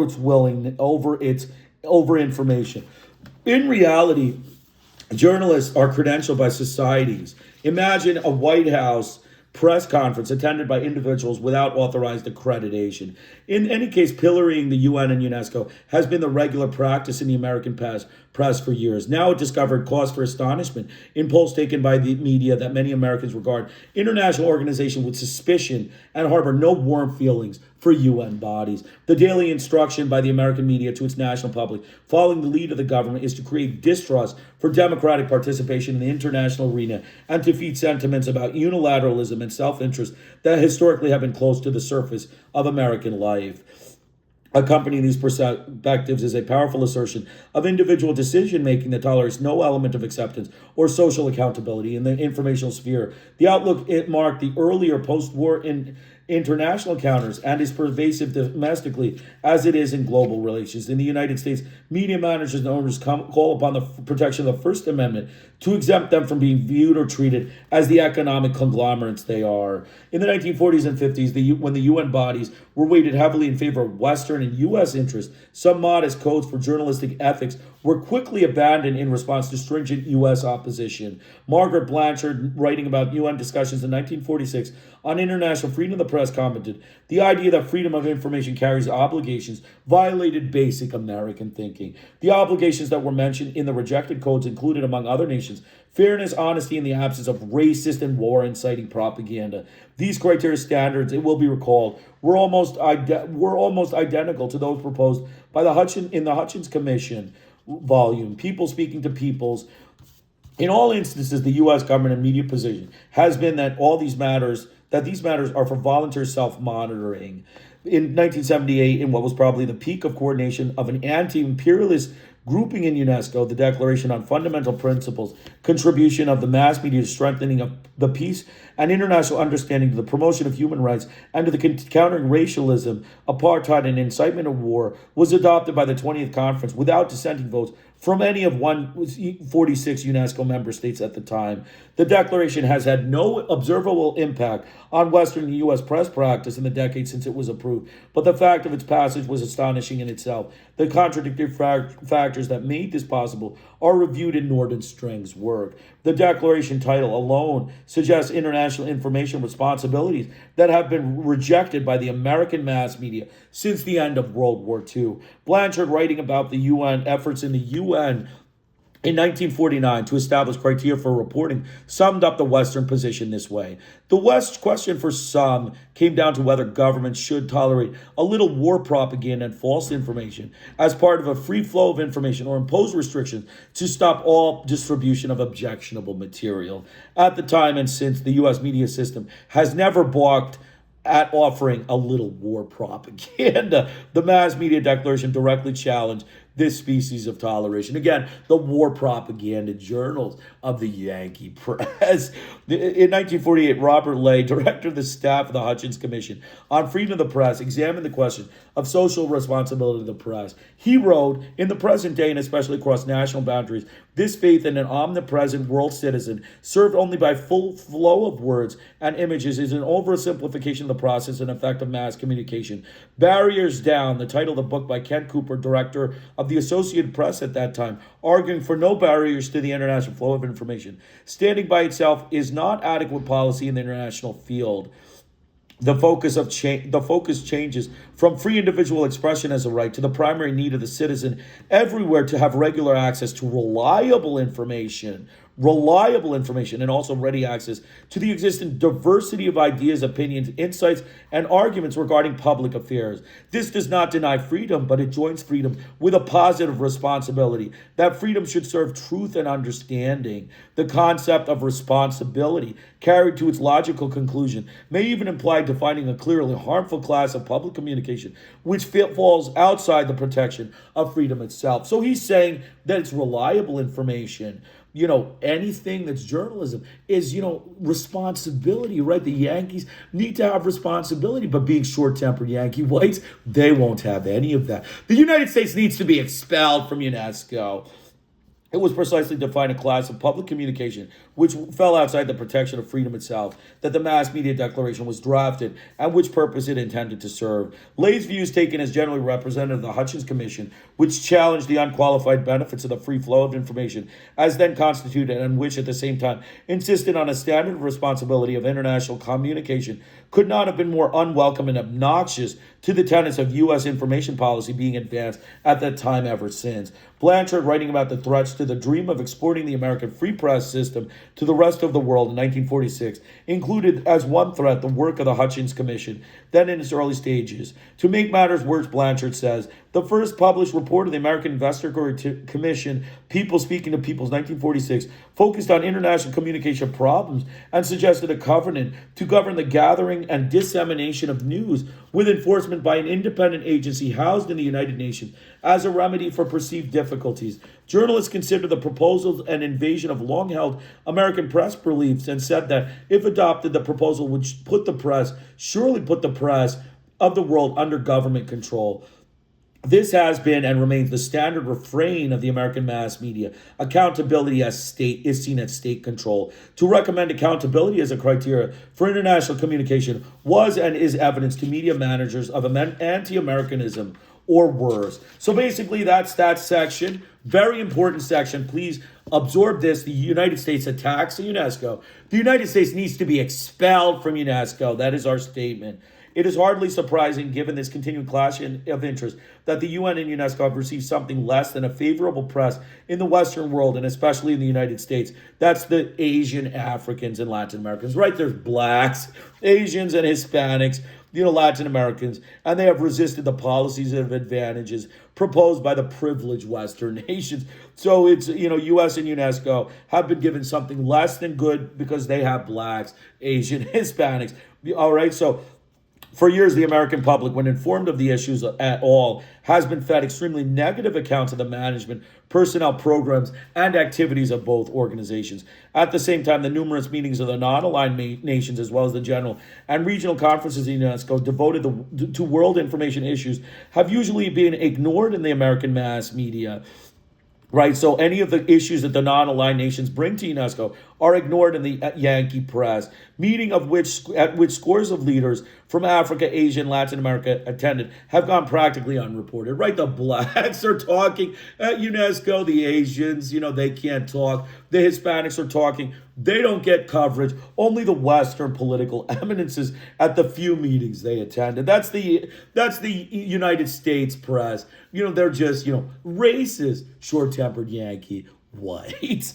All right. So in the exceptional case when a UNESCO meeting is given attention to the U.S. press, invariably it is to report measures discussed, not necessarily adopted, that are interpreted by the media as threatening to their own criteria of a free press. Licensing of journalists, for example, has been one of the favorite targets of a hostile U.S. press commentary. Never actually proposed in UNESCO, and certainly never approved as policy, the fact that a position paper had recommended it was proof enough to the media to activate it to wage a decade-long crusade against UNESCO. So the licensing of nerd journalists, never actually proposed by UNESCO, elicited immediate press, hostile commentary, the standard thing, hit and run journalism, violent journalism, conflict journalism, hostile journalism. All of it is fair game for the Yankee press. They waged a war against UNESCO and, a decade-long crusade for which they need to be expelled from UNESCO. The United States needs to be expelled from UNESCO. In any case, pillorying at the UN and UNESCO has been the regular practice of the American press for several years. Now it is discovered cause for astonishment in polls taken by the media that many Americans regard international organizations with suspicion and harbor no warm feelings for the UN body. So the Yankee public doesn't harbor any warm feelings for UN bodies because they're Yankee short-tempered whites. It's the same people, right? The same people are in the government that are in the public. So if the short-tempered Yankee whites are in the government, they become the short-tempered Yankee public. So they don't have any warm feelings for the United Nations. The daily instruction by the American media to its national public following the lead of the government is to create distrust for democratic participation in the international arena and to feed sentiments of unilateralism and self-interest that historically have been close to the surface of American life. So distrust for democratic participation in international organizations because they're, one vote, one country, right? You have black people, Asians, Hispanics, one vote, white vote, to a majority. Automatic white majority is what the Yankees want. In the United States, media managers and owners call upon the protection of the First Amendment to exempt them from being viewed and treated as economic conglomerates they are. In the 1940s and 50s, when the UN bodies were heavily weighted in favor of Western and U.S. interests, some suggested modest codes for the journalistic ethics were quickly abandoned in response to stringent U.S. opposition. All right, so modest codes for journalistic ethics, they abandoned it. They said, no way, no modest codes for, ethics. No ethics in Yankee journalism. The idea that freedom of information carried obligations violated basic American thinking, right? Margaret Blanchard write about UN discussions on international freedom. You need obligations to be a journalist. No way, right? It's just cash. It's just cash and, whatever we say goes because we're short-tempered Yankee whites. That's what it was. In 1978, we talked about Hutchinson's commission volume, People Speaking to Peoples. In 1978, it was probably the peak of the coordination of anti-imperialist groupings in UNESCO, the declaration of fundamental principles concerning the contribution of the mass media to strengthening the peace and international understanding, to the promotion of human rights and to countering racialism.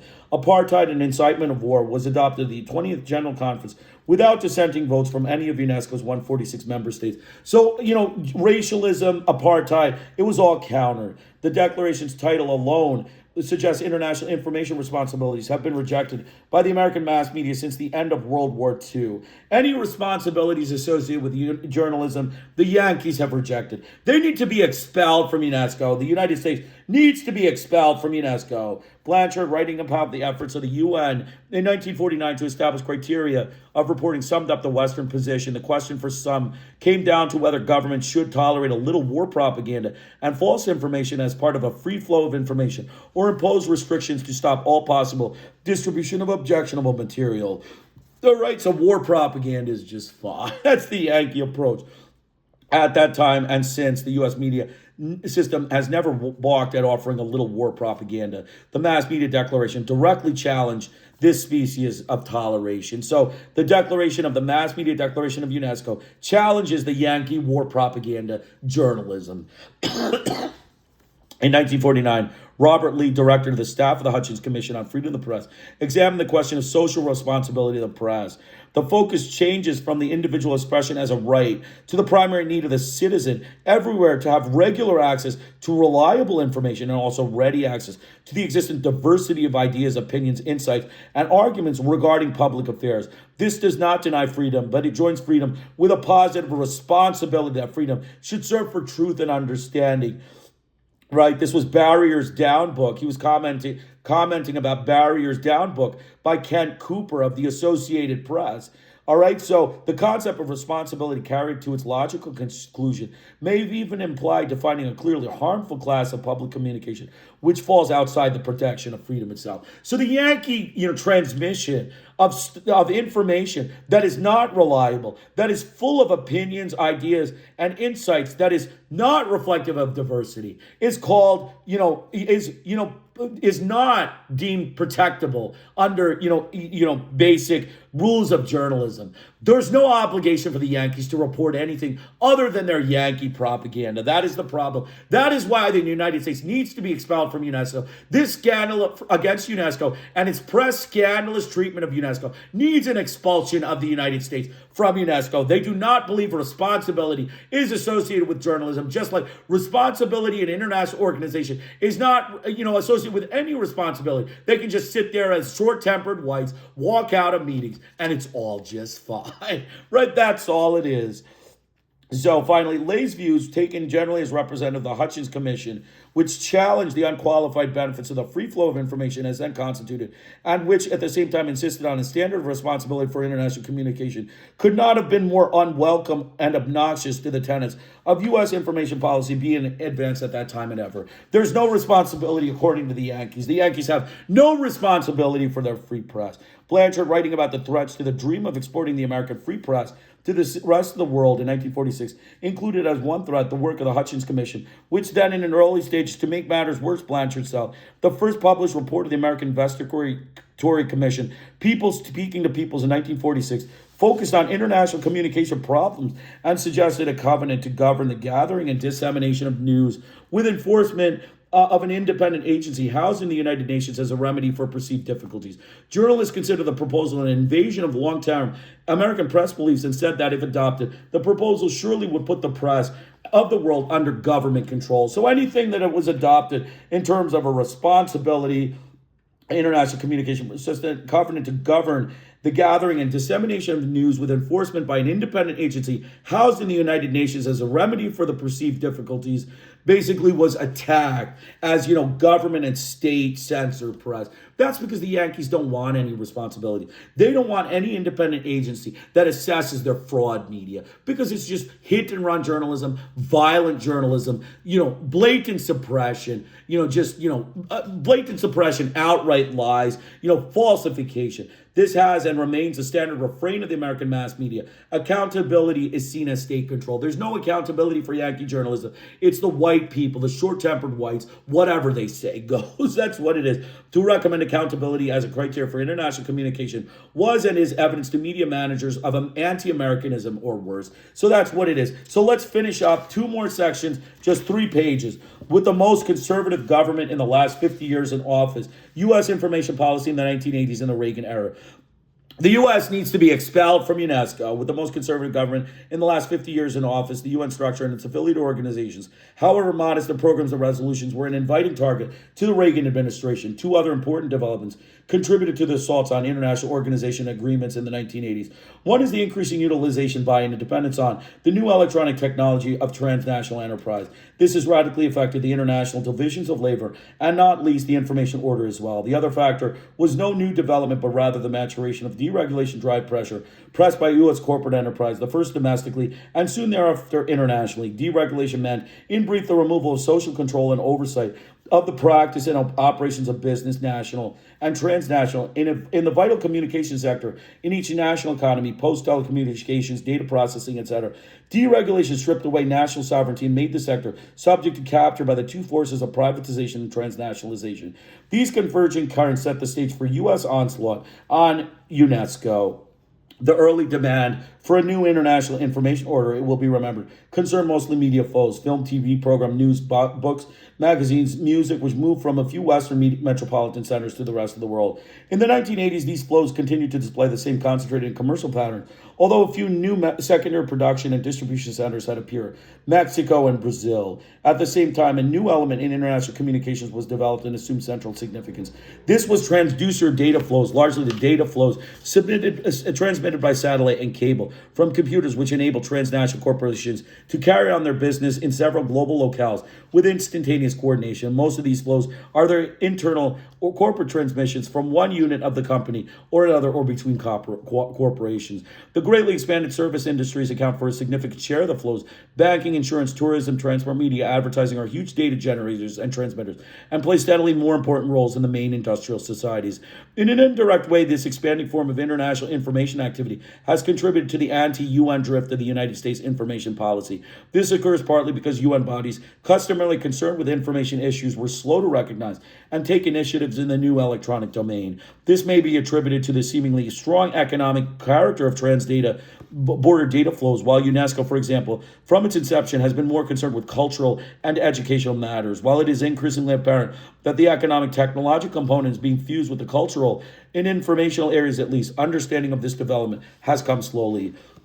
The lag or absence of attention made it easier for the United States in the now very decisive area of transborder data flows to sidestep almost entirely this jurisdiction of UN and UNESCO.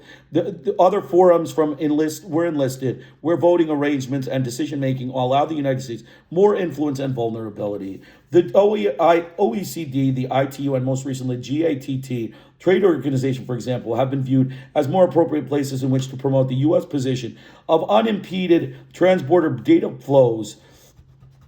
flows.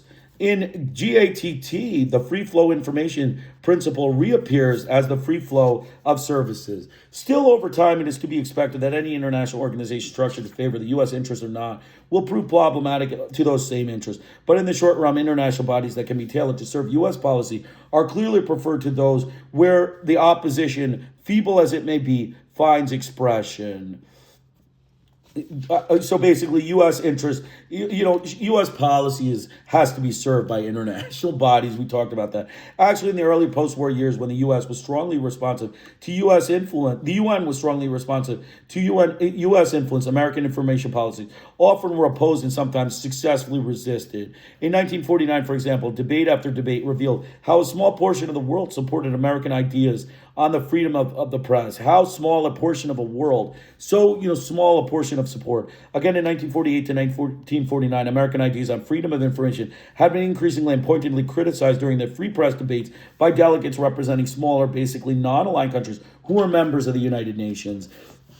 In the 1980s, the weakest and most vulnerable link to the UN system was UNESCO, a perfect target for an increasingly aggressive unilateral U.S. policy. By attacking UNESCO, the Granada of international organizations, other international bodies could be intimidated and, at least temporarily, induced to acquiesce to the U.S. position. The cost to the U.S. of crippling UNESCO was minimal. The main areas for vital information policymaking, as we have noted, were moved elsewhere. Additionally, UNESCO was useful as a scapegoat to U.S. domestic politics. Popular puzzlement and dismay with with foreign opposition to American policy, fierce trade competition, and industrial shutdowns at home, along with the loss of jobs, are creating the atmosphere conducive to xenophobia. Getting tough with UNESCO, portrayed for 20 years in the media as a disreputable organization, was a cheap way to gain short-term political capital at home. As for the long term, the underlying problems troubling the American people, unemployment, disinformation, military interventions, etc., would not be affected or made less worrisome in the least. But the possibility of dealing with these matters resolutely and rationally would be made more difficult. This would be someone else's problem. So again, the U.S. information policy in the 1980s. Again, the United States needs to be expelled from UNESCO. The United States needs to be expelled from UNESCO. Deregulation, we talked about deregulation in brief, the removal of social control and oversight of the practices and operation of businesses, national and transnational. So, if you remove the oversight, social control, then the business is just, white, nativists, right? I mean, the white nativists and the bipartisan white, Yankee short-tempered whites, do whatever they feel like it. So no social control means the white man, does, whatever he wants. And that's not a pretty sight. That's the fact. The convergent currents set the stage for U.S. onslaught on UNESCO. So all of that stripping away of, social control and oversight results in the U.S., attack on UNESCO. Okay, so the greatly expanded service of industries account for a significant share of flows. So basically, in an indirect way, this expanding form of international information activity has contributed also to the anti-UN drift of United States information policy. This occurs partly because the UN bodies customarily concerned with information issues were slow to recognize and take initiatives in the new electronic domain. This may be attributed to the seemingly strong economic character of transborder data flows, while UNESCO, for example, from its inception, has been more concerned with cultural and educational matters. While it is increasingly apparent that the economic technological component is being fused with the culture, in informational areas at least, understanding this development has come slowly. This lag or absence of attention made it easier for the United States in the now very decisive area of transborder data flows to sidestep almost entirely the jurisdiction of the UN and UNESCO. So basically they can, without having a social attention to, international data flows, they can sidestep the UN and UNESCO. It's all fine. All right, so... But it is still, over time, it is expected that the international organization, structured to favor U.S. interests or not, will prove problematic to those same interests. But in the short run, international bodies that can be tailored to serve U.S. policy are clearly preferred to those where the opposition, feeble as it may be, finds expression. So basically, if it tailors to U.S. policy, it's a perfect organization. The short-tempered whites need no debate. There's no debate needed. The short-tempered whites just make the rules. But if it's against U.S. policy, then forget it. We got to get out. And that's what they did with UNESCO. Actually, in the earliest post-war years, the UN was strongly responsive to U.S. influence. American information policies often were opposed and sometimes successfully resisted. In 1949, for example, debate after debate revealed how small a portion of the world supported American ideas on freedom of the press. So you can see the Yankee ideals of freedom of the press, nobody likes it. The American ideals on freedom of the press is not supported by anyone. Only their Yankee short-tempered white rapist butchers support their ideas of freedom of the press.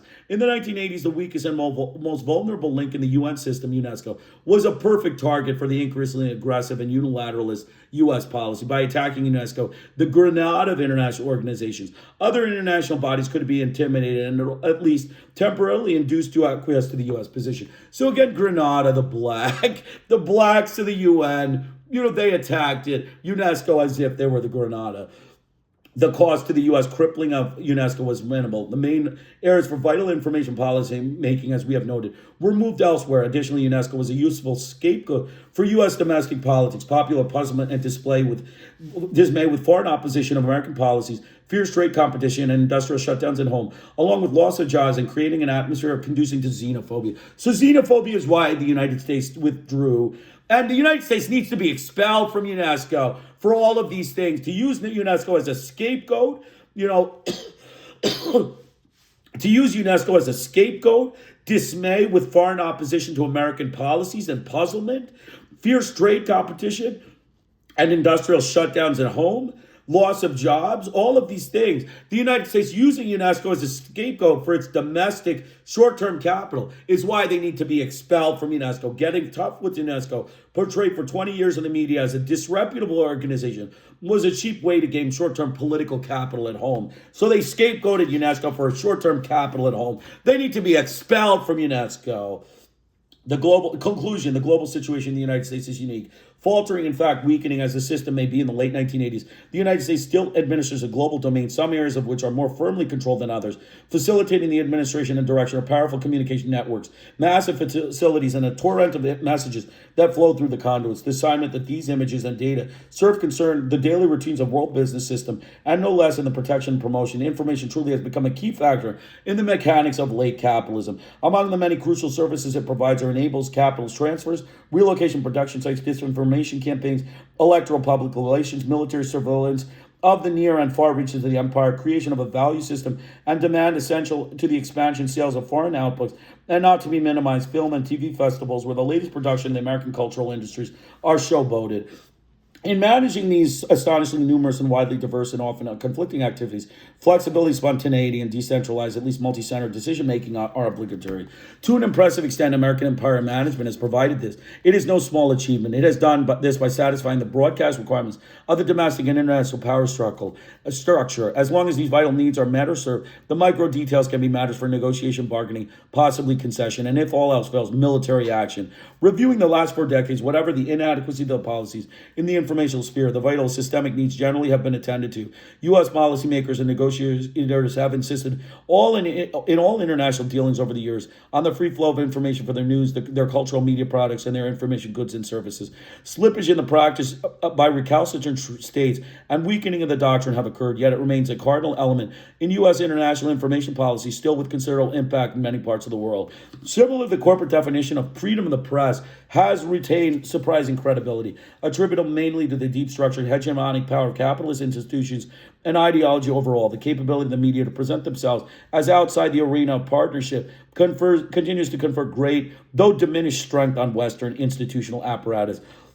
Still, another systemic achievement has been the near global acceptance of the idea of the information age and its relative, the information society. These have been singular constructs in the American information industry and its public relations ballyhoo. Without denying the potential benefits of computerization and communication satellite and cable transmissions of messages, it is clear that the creation of the informational networks and structures now in place are still to be installed in country after country, is in its present institution, form, and practice a powerful facilitator for the dominant transnational corporate order. Intelstat, for example, since it was established in 1964, has become an important global system of satellite communications, now embracing over 100 countries, most of them from the poor world. It has served to weld these nations ever more closely in the dominant world business system. High tech and the new information technologies, as its foremost expression, has been promoted by the full spectrum of U.S. private and government power. Though these efforts may not be coordinated or specifically planned, they constitute in their sense of ensemble a very influential component of the information policy recognized as such or not. Finally, the direct intervention of U.S. state power, diplomatic or military, has never ceased to be employed on behalf of the systemic viability in informational as well as other key sectors.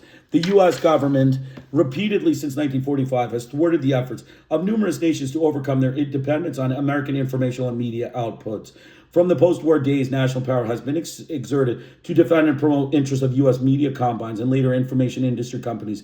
In the exercise of that power, efforts to loosen the grip of American cultural information industries on worldwide markets have been stymied. In those instances where U.S. efforts in international organizations to defend and extend American information cultural businesses have been opposed, deliberate punitive measures have been enforced, and as in the case of UNESCO, national financial support and even participation withdrawn.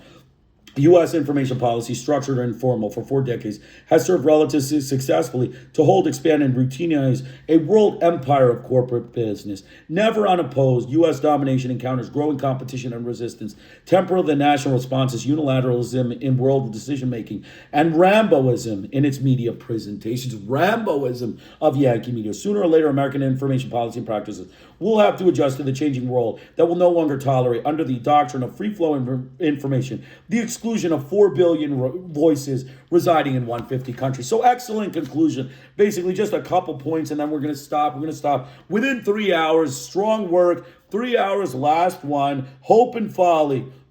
You should remember this book. Among the many crucial services it provides, enables our capital transfers, relocation of production sites, disinformation campaigns, electoral public relations, military surveillance of the near and far reaches of the empire.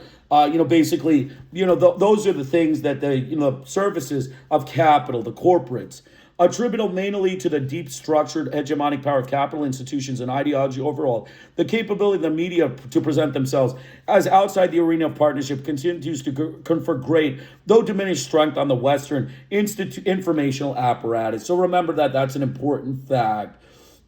All right, so continuing on, basically, in those instances where U.S. efforts and international organizations to defend and extend American international cultural business have been opposed, deliberate punitive measures have been enforced, and as in the case of UNESCO, national financial support and even participation withdrawn. So the Yankees need to be expelled from UNESCO. The United States needs to be expelled from UNESCO, and I'll make a comment at the end. U.S. information policy, structured or informal, for 4 decades has served relatively successfully to hold, expand, and routinize a world empire of corporate business. Never unopposed, U.S. domination encounters growing competition and resistance. Temporal, the national response is unilateralism in the world of decision-making and Ramboism in its media presentation. So that's a good, unique statement. The American media is violent journalism, hit-and-run journalism, and Ramboism journalism. That's, those are the 3 summaries.